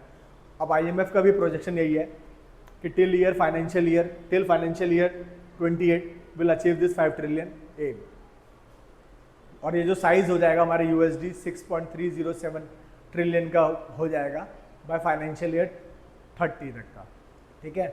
और एनुअल ग्रोथ रेट इनके हिसाब से होने वाली है 10.2% इन USD from financial year 25 to 30। तो प्रोजेक्शंस है आपके, ठीक है, ऐसा तो याद करने की जरूरत नहीं है, मेंस में कहीं ना कहीं आप लोग इसको कोट कर सकते हो। IMF का है कि IMF ने 8% मतलब सॉरी IMF ने आपके 5 ट्रिलियन का जो टारगेट है वो 2028 तक बोला है, और 6.3 आपके ट्रिलियन का बोला है आपके कहीं ना कहीं फाइनेंशियल ईयर 30 तक का। वर्ल्ड इकोनॉमिक आउटलुक रिपोर्ट है उसकी, जिसमें आपका IMF ने ही प्रोजेक्शंस दी है। ये मानना इंपॉर्टेंट है कि वर्ल्ड इकोनॉमिक आउटलुक रिपोर्ट कौन निकालता है? IMF निकालती है। और GDP एट करंट प्राइसेस देखो, ये आपके एडजस्टेड है आपके, ठीक है, मतलब सॉरी ये आपका कहीं ना कहीं नॉन एडजस्टेड प्राइसेस है, करंट प्राइसेस पे, कांस्टेंट पे नहीं है। करंट प्राइसेस की बात करूँ तो कहीं ना कहीं आपका जो GDP है वो आपका 6.3 USD ट्रिलियन आपके हो जाएगी बाय फाइनेंशियल ईयर 30, ठीक है, और 28 तक का 5.2% हो जाएगी। ये करंट प्राइसेस के हिसाब से IMF का प्रोजेक्शन है, ठीक है। हमारा अपना कांस्टेंट प्राइस से था कि 8% होगा, अचीव करना है, तभी हम लोग विकसित भारत बन पाएंगे। अब ग्लोबल चेंजेस, ये एक अच्छा टेबल है आपका दिया था, ग्लोबल चेंजेस सिंस 1980 कितने रहे। तो ट्रेड टू GDP की बात करूँ मैं तो 1980 में अप्रॉक्सीमेटली 39% होता था, ठीक है। तो GDP का कितना प्रपोर्शन हमारा ट्रेड से बनता था, वो 39% था, जो कि अब 2022 तक का अराउंड 62.5% हो गया है, ठीक है। फिर ग्लोबल FDI की बात करूँ, so in 1980 we are having only 54 billion USD dollars as FDI. Now it has been increased to 1.5 trillion dollars. Global FDI इतनी आती है, इतनी है हमारे पास अभी। ग्लोबल GDP की बात करूँ, so in 1980 there was only 11 trillion USD dollars in terms of global GDP, which has been increased to 100 trillion USD dollars. तो ग्लोबल GDP कहीं ना कहीं आपके 100 ट्रिलियन डॉलर की हो गई है। इतना ज़्यादा इकॉनमी है पूरे ग्लोब की, काफ़ी ज़्यादा है यार, 100 ट्रिलियन। एक्सट्रीम पॉवर्टी की बात करूँ, so in 1980 42% people are below this extreme poverty line, जो कि अब कहीं ना कहीं we have reduce this extreme poverty and now we are having only 9% population as living under this extreme poverty. Population भी इंक्रीज हो गया 4.4 बिलियन से, it has been increase to 8 billion, ठीक है। अर्बनाइजेशन की बात करूँ, सो पहले हमारा 39% था, जो कि इंक्रीज हो गया टू 57%। इंटरनेट ऑलमोस्ट नील था आपका 1980 में, which has been become accessible to around 66% people in the world. So ये आपका फैक्टर्स थे, और एक ग्लोबल आपका कंपैरिजन था 1980 से आपके 2022 तक का। अगर आपका कोई ऐसा क्वेश्चन आया जिसमें आपके वर्ल्ड इकोनॉमी की बात करी गई या ग्लोबल आपके फैक्टर्स की बात करी गई होगी, सो उसमें you can use this table.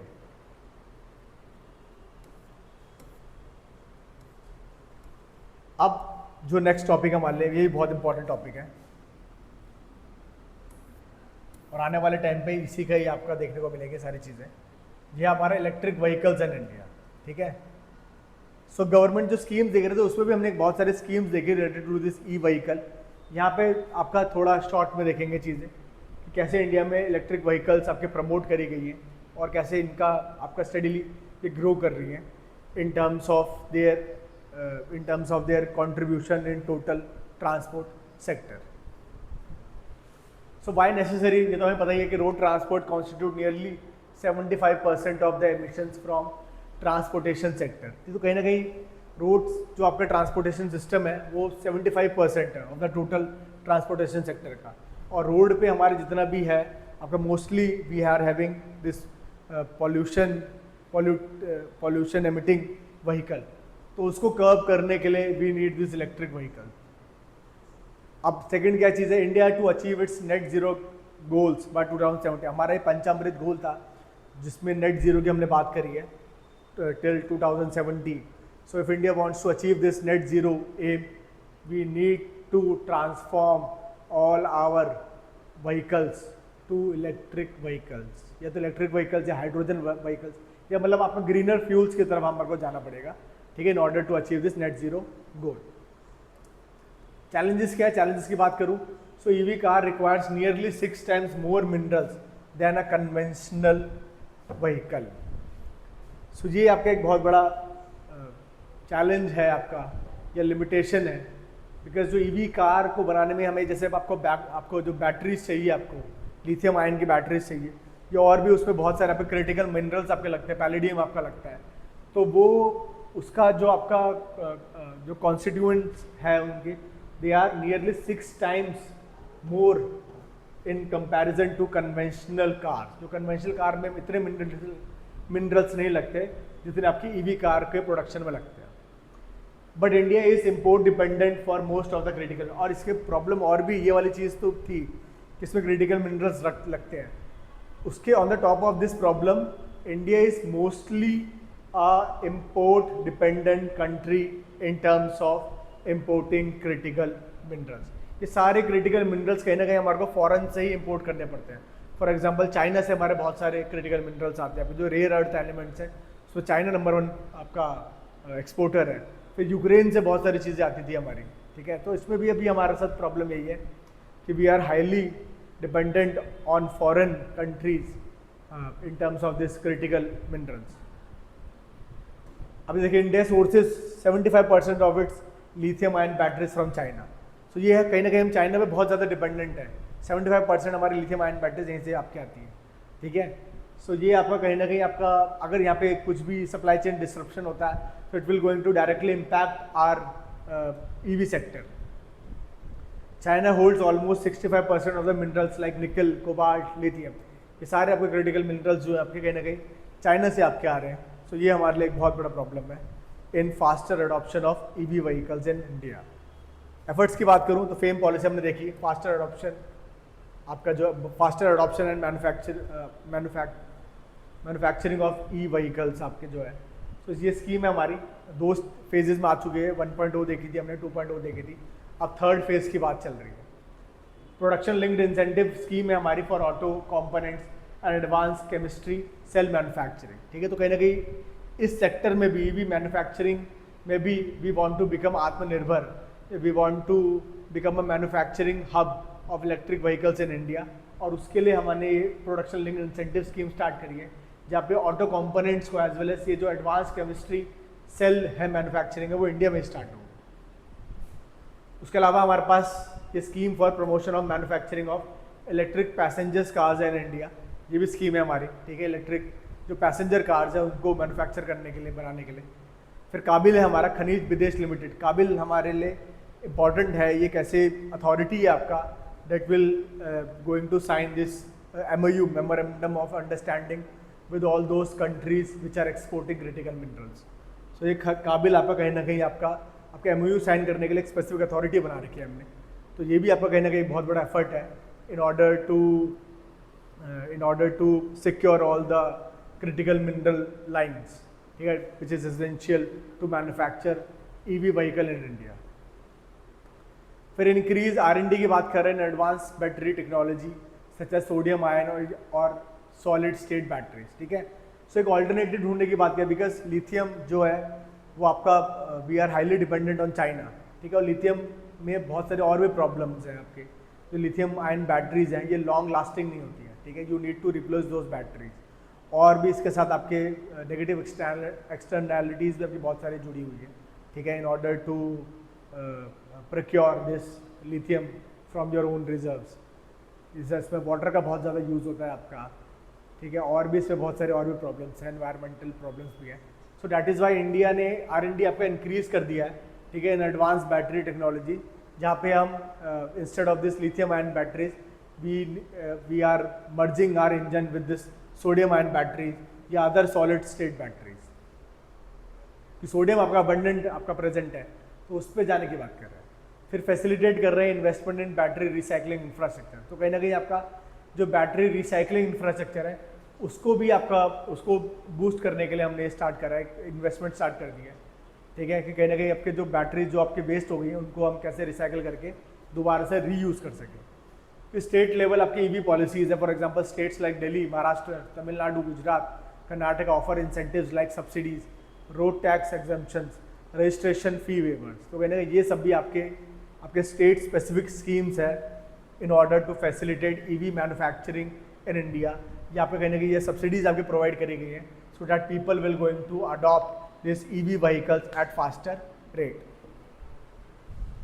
फिर इंस्टॉल करा गया पब्लिक चार्जिंग स्टेशन। अब देखिए EV व्हीकल से ये भी आपके अप्रीहेंशन देखने को मिलती है लोगों के अंदर कि why there is not that much faster adoption towards EV vehicles, because कहीं ना कहीं आपका जो चार्जिंग स्टेशन है आपके या उनका जो इंफ्रास्ट्रक्चर है आपका वो अवेलेबल नहीं है, ठीक है।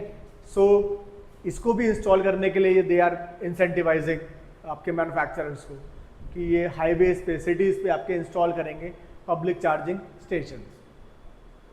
फिर ग्रीन एनर्जी कॉरिडोर्स बनाएंगे हम, ठीक है।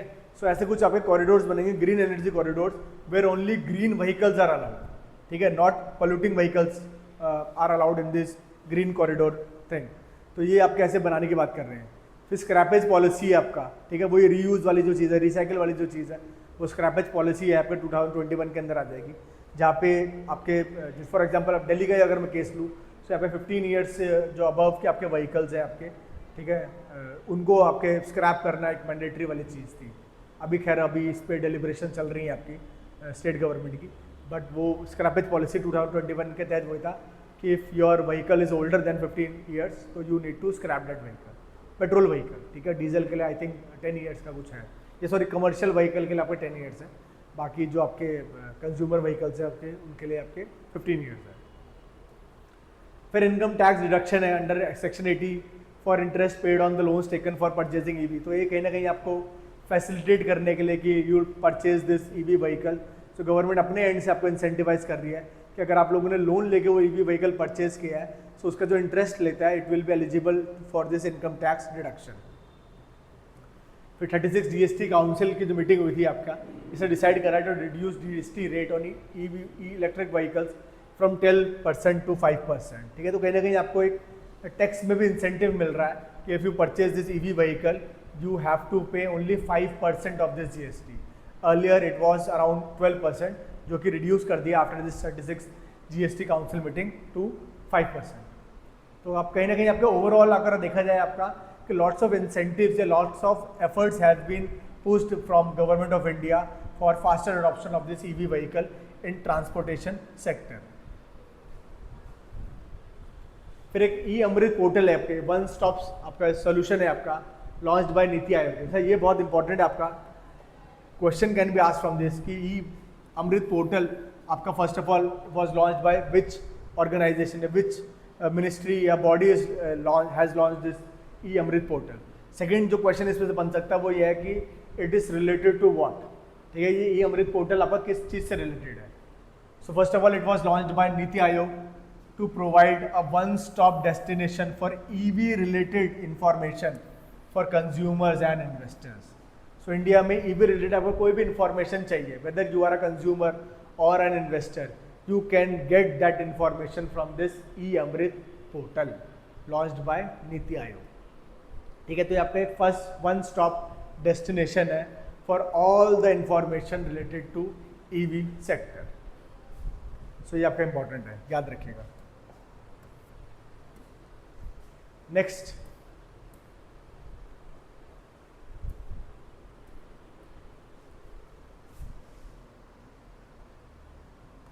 जो स्कीम, नेक्स्ट जो आपके कुछ रिफॉर्म्स बताए गए हैं कि हाउ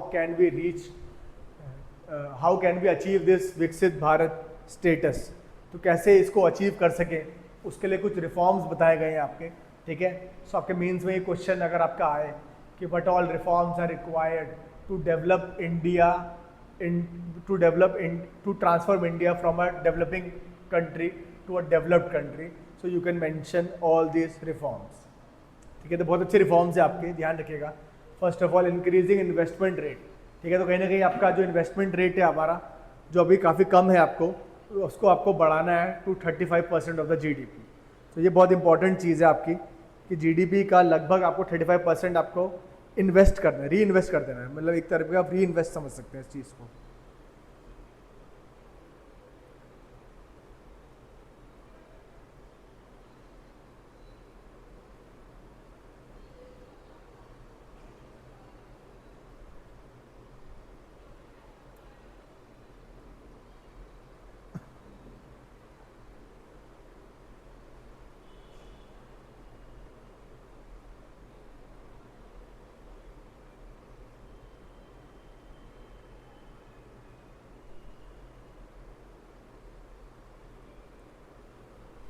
नेक्स्ट जो है developing the manufacturing sector. So apart from this investment rate, ठीक है, डेवलप कर रहा हो आपको मैन्युफैक्चरिंग सेक्टर को, कैसे मेक इन इंडिया वाली चीज़ लेके आओ, ठीक है, प्रोडक्शन लिंक्ड इंसेंटिव स्कीम है हमारे इसके लिए, ठीक है, जिससे आपका मैन्युफैक्चरिंग सेक्टर जो कहीं ना कहीं आपका छूट गया था, ठीक है, we have leap forward from agriculture to service sector, तो बीच में जो ये चीज़ छूट गया था उसको आपको फोकस करने की जरूरत है। And for that we are having this make in India scheme, production link incentive scheme, Atma Bharat जो भारत स्कीम है आपकी, वो सारी चीज़ें हैं। एम्प्लॉयमेंट की बात करें, so need to generate 78.5 lakh new non farm jobs annually till 2030। So कहीं ना कहीं आपके जो रिफॉर्म स्टार्टिंग में भी जब हम ये बजट देख रहे थे तो उसमें जो आपके फोकस एरियाज थे तो उसमें यूथ एक बहुत बड़ा कॉम्पोनेंट था, ठीक है। सो यहाँ पे भी आपको ये चीज़ देखने को मिलेगी कि they are targeting this employment sector. So कहीं ना कहीं आपको जनरेट कर रहा है 78.5 lakh new non farm job. This is not related to farming sector, new non farm jobs लेके आने, मीनिंगफुल एम्प्लॉयमेंट जनरेट करनी है, स्किल प्रोवाइड करनी है, ठीक है, in order to become Viksit Bharat till 2047। फिर वही उसी में ही आपका लाइन है आपके लिटरेसी वाली चीज़ कि need to achieve 100% literacy. New education policy कहीं ना कहीं इसके लिए आपको टारगेट करती है। Vocational education, we are giving this vocational education under new आपके एजुकेशन पॉलिसी 2022, ठीक है, in order to achieve this aim of 100% literacy. तो इसकी बहुत ज़रूरत है आपको। फिर ये तो आपके देखिए आपके तमाम आपके ऐसे रिफॉर्म्स थे जो सेक्टर स्पेसिफिक थे कहीं ना कहीं आपके। अब जो कुछ हमें स्ट्रक्चरल रिफॉर्म्स चाहिए, फॉर एग्जांपल जैसे जीएसटी जैसी चीज़ है आपकी, एक आपका स्ट्रक्चरल रिफॉर्म लेके आया, ठीक है, पूरे जो टैक्स सेक्टर था जो कहीं ना कहीं आपका कैस्केडिंग इफेक्ट से आपके एक चैलेंज था, उसको कर्व करने के लिए जीएसटी आपका आया। आईबीसी कोड आया आपका, इंसॉल्वेंसी एंड बैंकरप्सी कोड जो आया आपका, एनपीएस को रिड्यूस करने के लिए, या और भी जो आपके जो रेजोल्यूशन प्लान्स थे उनको बढ़ाने के लिए। लास्ट टाइम भी हमने ये चीज़ देखी थी, ठीक है, तो उसके लिए ये स्ट्रक्चरल रिफॉर्म जैसी चीज़ें आएंगे। रेरा फिर आपका एक आया रियल एस्टेट को, एक रेगुलेटरी अथॉरिटी है जो कहीं ना कहीं आपकी जो रियल एस्टेट मार्केट है उसको बूस्ट करेगी। फिर जन विश्वास एक्ट है आपका 2023 का, जो ये चीज़ बोलता है कि आपको ट्रस्ट जनरेट करना है, ठीक है, in all those people who are paying taxes. तो ये जन विश्वास बिल है आपका कि trust first and scrutinize later वाली जो चीज़ है वो कहीं ना कहीं आपको स्ट्रक्चरल रिफॉर्म्स के अंदर देखने को मिलेगी। फिर डिजिटल इंफ्रास्ट्रक्चर की बात करूं तो we have rolled out this UPI thing. फिर डायरेक्ट बेनिफिट ट्रांसफर है आपका, जैम ट्रिनिटी जैसी चीज़ है जो डिजिटल इंफ्रास्ट्रक्चर को कहीं ना कहीं आपके बूस्ट कर रही है।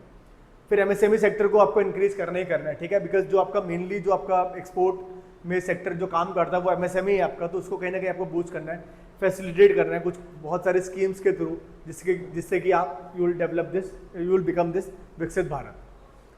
फिर डीरेगुलेशन की बात कर रहे हैं ये लोग, ठीक है, रिड्यूसिंग द कंप्लायंस बर्डन। तो कहीं ना कहीं हमने देखा भी था कि एक लाइट टच रेगुलेशन की बात कर रहा है, तो जितना भी हमें जो हम रेगुलेशन करते हैं which will become a type of burden for all these companies who are working in India, so उसको डीरेगुलेट करने की बात कर रहे हैं, जिससे आपका एक बिजनेस फ्रेंडली एनवायरनमेंट बन सके, ईज ऑफ डूइंग बिजनेस वाली जो चीज़ है वो एनहांस हो सके।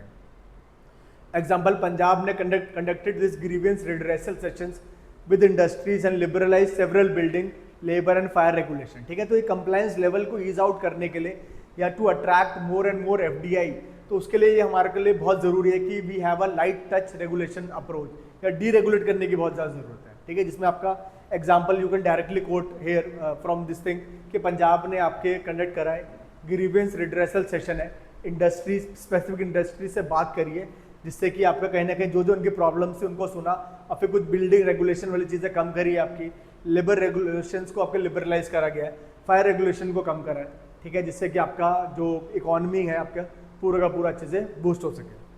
ऐसे ही आपको उत्तर प्रदेश ने भी आपके रिलैक्स करे हैं कुछ बिल्डिंग रेगुलेशंस फॉर होटल्स, ठीक है, कहीं ना कहीं टूरिज्म सेक्टर को टारगेट करते हुए इन्होंने डीरेगुलेट करने की बात करी है कुछ रेगुलेशंस को फॉर होटल इंडस्ट्री। अब नेक्स्ट जो इसमें जो चीज़ है वो है ईज ऑफ डूइंग बिजनेस 2.0। सो कहीं ना कहीं आपका जो ईज ऑफ डूइंग बिजनेस के जो रिफॉर्म्स हम लोग देख रहे थे वो फर्स्ट फेज में था, अब इसका सेकंड फेज लाने की बात कर रहे हैं, ठीक है, और ये वाला चीज़ भी आपके बहुत ज़्यादा इंपॉर्टेंट है if India wants to achieve the status of Viksit Bharat at the rate 2047। अब इसमें है क्या चीज़ें, business regulation is necessary to protect workers, the environment and consumers. However over regulation, देखिए आपकी प्रॉब्लम थी हमेशा से, अगर आप ओवर रेगुलेशन करोगे अनइंटेंशनली तो इसकी वजह से it creates barriers to entry, reduces competition and slows the pace of innovation. तो कहीं ना कहीं वही वाली बात जो अभी हमने यहाँ पे देखी कि डीरेगुलेशन करना बहुत ज़रूरी है in order to boost production from all these corporates, companies, industries. By reducing excessive regulatory burdens, government can help businesses become more efficient, ठीक है, reduce cost करेगा उनको and unlock new growth opportunities। तो कहीं ना कहीं आपका ease of doing business जो 2.0 वाली जो चीज़ है उसमें ओवर रेगुलेशन को टैकल करने की ये लोग बात कर रहे हैं।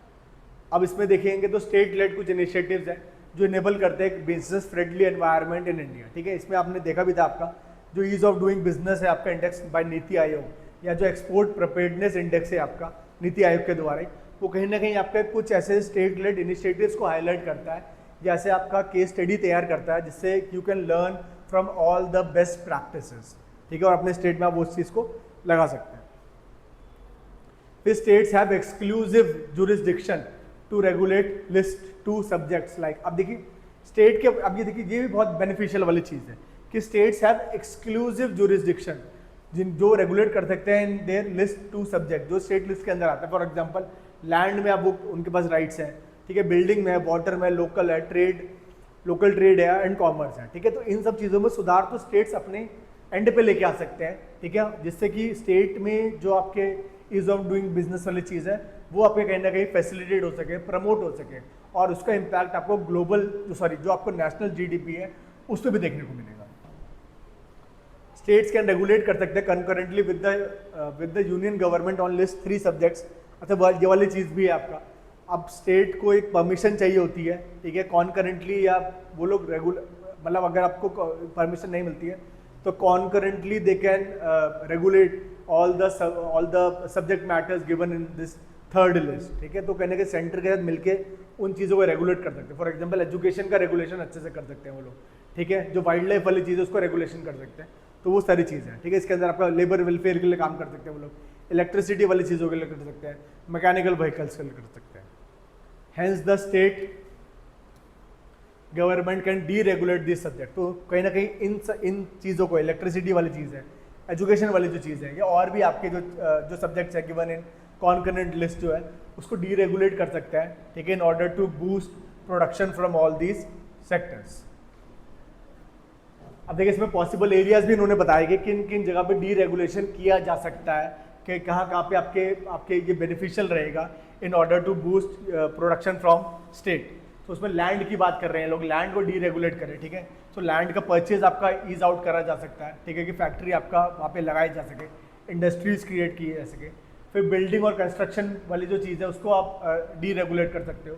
लेबर लॉज को भी कर सकते हो आप लोग, ठीक है। वैसे लेबर लॉज हमारे देश में बहुत ज़्यादा स्ट्रिंजेंट माने जाते हैं और खासकर ये जो 4 लेबर कोड बिल्स आए हैं उसके बाद तो ये और चीज़ें आपके थोड़ा सा आपके स्ट्रिंजेंट हो गई हैं, तो उनको आप थोड़ा लाइट अप्रोच में लेके आया जा सकता है, ठीक है, in order to attract FDI या domestic investment for developing their startups और industries in India. Transport sector को डी रेगुलेट करने की बात कर रहे हैं, लॉजिस्टिक सेक्टर्स को बात कर रहे हैं, एनवायरमेंटल लॉज है, एक्साइज है, फूड सेफ्टी लॉज है, यूटिलिटी सर्विसेज है आपकी जैसे वाटर, इलेक्ट्रिसिटी, ये सारी चीज़ें, ठीक है।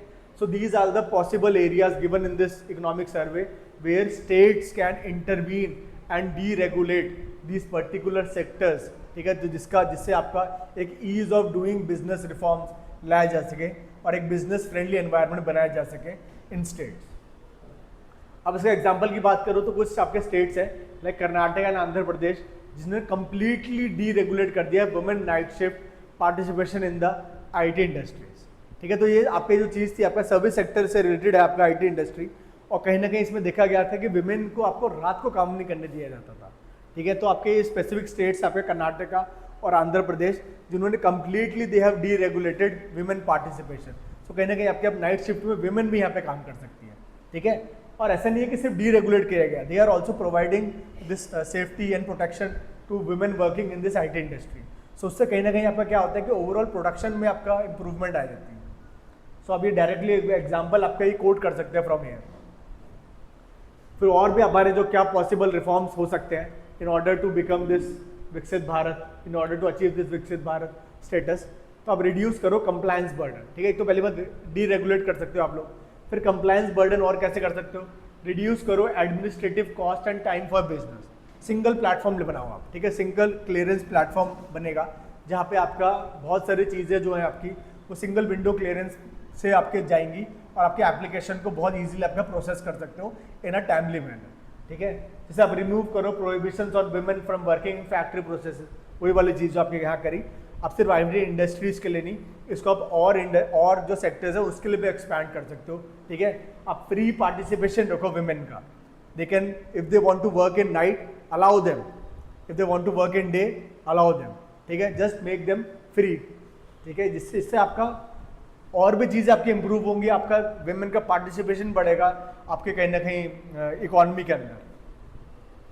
फिर रैशनलाइज करो आपका parking norms to reduce land loss in industrial and commercial plots. तो ये वाली चीज़ भी है आपका कि जो पार्किंग नॉर्म्स है हमारी, बहुत सारी प्रॉब्लम्स आपको दिल्ली जैसी जगह में आपको बहुत सारी प्रॉब्लम देखने को मिलेगी कि पार्किंग की समस्या है, पार्किंग के लिए आपको यू हैव टू पे अ सर्टेन अमाउंट, और कई जगह तो बहुत ज़्यादा कॉस्टली है, सीपी वगैरह चले जाओ तो बहुत ज़्यादा कॉस्टली आपकी चीज़।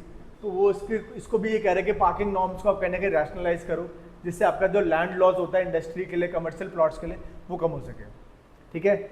इनकरेज करो मैक्सिमम फ्लोर एरिया रेशियो। ऐसा नहीं है कि जो आपका पार्क करने के लिए कहते हैं कि नीचे का जो ग्राउंड फ्लोर है पूरा का पूरा पार्किंग के लिए छोड़ दिया जाए, तो अगर आपका ये वाले नॉर्म्स को रिलैक्स कर दिया जाएगा या पार्किंग अगर आप लोग बाहर भी अलाउ कर दोगे तो आपका क्या होगा कि जो आपका बिल्डअप एरिया है वो इंक्रीज हो जाएगा। तो इंडस्ट्री में अगर मान लो आपके ऊपर मशीन्स लगी थी तो अब वो लोग नीचे भी मशीन्स लगा सकते हैं, तो उसको भी रैशनलाइज करने की बात कर रहे हैं पार्किंग नॉर्म्स को। फिर स्ट्रीमलाइनिंग द प्रोसेस की ये लोग बात कर रहे हैं, डिजिटाइजेशन हो सकता है, इंक्रीजिंग ट्रांसपेरेंसी एंड अकाउंटेबिलिटी। तो ये तो आप ध्यान रखिएगा, ये ऑब्वियस सी चीज़ है कि whenever you will move to e-governance वाली चीज़ है, ऑनलाइन प्लेटफॉर्म पे आप आओगे तो कहीं ना कहीं you will increase this transparency and accountability. जितना चीज़ें ऑनलाइन पे हो जाएंगी वो ट्रांसपेरेंसी को फैसिलिटेट करेंगी, अकाउंटेबिलिटी जनरेट करेंगी। फिर प्रोवाइड करो आप इंसेंटिव्स लाइक क्लस्टर अप्रोच लेके आओ, सेक्टर और बिजनेस स्पेसिफिक अप्रोच, ठीक है। तो आप इंसेंटिव्स दो, आप क्लस्टर बनाने की बात करो। जैसे आप हमने देखा था एग्रीकल्चर सेक्टर में they are promoting this farmer producer organization, they are promoting cooperative making. तो उसको जो कोऑपरेटिव मेकिंग वाली चीज़ है उसको आप कहीं ना कहीं आपको इंडस्ट्रीज में, मैन्युफैक्चरिंग सेक्टर में भी लेके आओ, सर्विस सेक्टर में भी लेके आओ, ठीक है। तो यहाँ पे वो उस चीज़ों को क्लस्टर अप्रोच कहते हैं, ठीक है। वो आप क्लस्टर्स बनाने की बात करो, जैसे मेगा फूड पार्क्स हैं आपके, या आपके और भी आपके मेगा आपके जो हब्स बन रहे हैं, ठीक है। तो वहाँ पे आपका एक plug and play model type का है आपका, आप सिर्फ वहाँ पे आओ, सेटअप आपको पूरा रेडी मिलेगा, आओ काम स्टार्ट करो। तो वो वाली चीज़ करें, क्लस्टर अप्रोच लेके आने की बात करें, ये सेक्टर या बिजनेस स्पेसिफिक अप्रोच होना चाहिए। फॉर एग्जांपल जैसे हमने टेक्सटाइल सेक्टर के लिए देखा था मित्रा स्कीम में, ठीक है। अब यहाँ पे और नेक्स्ट पॉइंट क्या करें, minimum necessary and maximum feasible approach लेगा, ठीक है। सो आपकी वो वाली चीज़ भी है कि one size fits all approach वाली जो चीज़ है उसको रिड्यूस करो, ठीक है। आप मिनिमम नेसेसरी और मैक्सिमम फीजिबल अप्रोच रखो, ठीक है। ऐसा नहीं है कि आप क्या कर रहे हो कि रेगुलर आप इंटरवीन कर रहे हो इन देयर मैटर्स, जो उनके ऑपरेशनल मैटर्स है उसको आप कहने के लिबरलाइज कर सकते हो, ठीक है। मैक्सिमम फिजिबिलिटी रखो, आप लिबरलाइज करो कंट्रोल को, डायरेक्ट इंटरवेंशन मत करो, ठीक है। हो सके कि आपका मिनिमम आपका रेगुलेशन वाली जो चीज़ है या मिनिमम जो आपका इंटरवेंशनिस्ट अप्रोच है वो लेके आओ। फिर objective fact based resolution of dispute. अच्छा, आप जो आपके डिस्प्यूट्स होते हैं, आपके जो भी आपके कमर्शियल डिस्प्यूट्स है, आपके ऑपरेशनल डिस्प्यूट्स है, या और भी जो आपके डिस्प्यूट्स है, आपके एनवायरनमेंट के लॉ से रिलेटेड डिस्प्यूट्स हैं, तो उनको ऑब्जेक्टिव मैनर में रिजॉल्व करने की बात करो, फैक्ट बेस्ड रेजोल्यूशन करो और टाइमली मैनर में रिजॉल्व करो, ठीक है।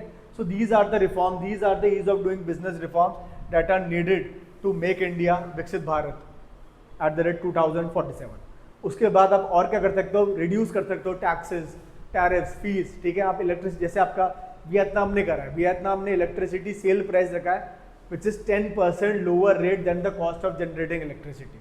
तो आपका जो इलेक्ट्रिसिटी सेल प्राइस है, मतलब जो कॉस्ट है जनरेट करने की वो ज़्यादा है, आपकी सेल करने की आपकी कॉस्ट कम है, ठीक है। तो इससे क्या होगा, मैक्सिमम सेल होगी आपकी।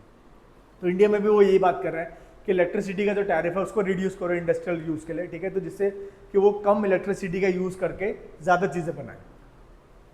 फिर पेनल्टी करो, पेनल्टीज लगाओ only after going through a process like first giving a show cause notice, right to be heard, allowing appeals against the decision. तो ये वाली भी चीज़ है, डायरेक्टली आप पनिश मत करो, ठीक है। बिकॉज इंडिया में क्या होता है, डायरेक्टली आप लोग पनिश कर सकते हो, पनिश कर देते हो, ठीक है। कोर्ट का इंटरवेंशन हो जाता है जिससे आपकी जो इंडस्ट्रीज है वो भाग जाती है। यूनिनॉर जैसी जो कंपनीज हैं हमारे, टेलीनॉर, यूनिनॉर, वो आपका after this difficult after this hard ruling bye supreme court आपके छोड़ के चली गई है इन्वेस्टमेंट अपना, ठीक है। तो ऐसी वाली चीज़ें मत करो which will act as a hindrance for future investment. तो ये कह रहे हैं कि पेनल्टीज को आप कब लगाओ, पहले आप उनको शो कॉज नोटिस दो, राइट टू बी हर्ड होना चाहिए, ठीक है, कि वो अपने जो भी प्रॉब्लम है उसको सुने हो आप उनकी, ठीक है, उसके बाद आप करो, ठीक है। फॉर एग्जांपल जैसे अभी हमने वोडाफोन वाले केस में करा है, वैसे ही आपका अप्रोच होना चाहिए, ठीक है। We need to protect all these industries, we need to protect all these investment which is coming in India, ठीक है। ऐसा नहीं है कि जस्ट इनसे प्रॉफिट कमाया और उनको भगा दिया। We need to protect them for in order to boost our own economy in the future, क्योंकि अगर आपके पास इन्वेस्टमेंट आ रही है तो उससे सिर्फ इमीडिएट इफेक्ट मत देखिए आप उसका फ्यूचर में इफेक्ट देखिए। फिर नेक्स्ट जो सा पॉइंट है वो है अप्लाई करो रिस्क बेस्ड रेगुलेशन।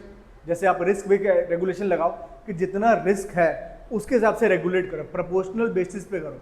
ये नहीं कि आप पहले से बताओ कि नहीं यार ये हमारे ये सारे रिस्क हो सकते हैं, ठीक है, इस बेसिस पे आपका रेगुलेशन नहीं। जितना इंडस्ट्री का रिस्क है उतना उस पर रेगुलेशन लगाने की बात कर रहे हैं। So some businesses are low and medium risk and hence don't need strict compliance. तो ये आपका इन्वायरमेंट जो इम्पैक्ट असेसमेंट है हमारा, उसमें भी ये चीज़ है, उसमें हमने कैटेगराइज कर रखा आपका ABC में। जो आपके A में इंडस्ट्रीज आती हैं उसमें ज़्यादा है आपका रेगुलेशन, जो C वगैरह में आती है उससे कम रेगुलेशन है। तो it's a good thing, it's an adequate regulation that is needed to protect environment as well as to do business in India. तो वो वाली चीज़ जो है कहीं ना कहीं आपका सही है कि रिस्क बेस्ड रेगुलेशन लगाओ। इंक्रीज करो the validity of fire NOC for low and moderate risk building. अब ये वाली चीज़ तो खैर मैंडेटरी होनी चाहिए आपका फायर NOC वाली जो चीज़ है। फिर क्या है आपका पार्टिसिपेशन ऑफ प्राइवेट सेक्टर को कहीं ना कहीं बूस्ट करना है हमारे को, increasing the role of private parties in building approvals and inspection. So आपका ये भी है कि थर्ड पार्टी आपका ये ऑडिट करा सकते हो आप लोग, ठीक है। कहीं ना कहीं आपका जो थर्ड आपका जो प्राइवेट पार्टीज का रोल है उसको इंक्रीज करो फॉर आपके बिल्डिंग अप्रूवल में, इंस्पेक्शन में।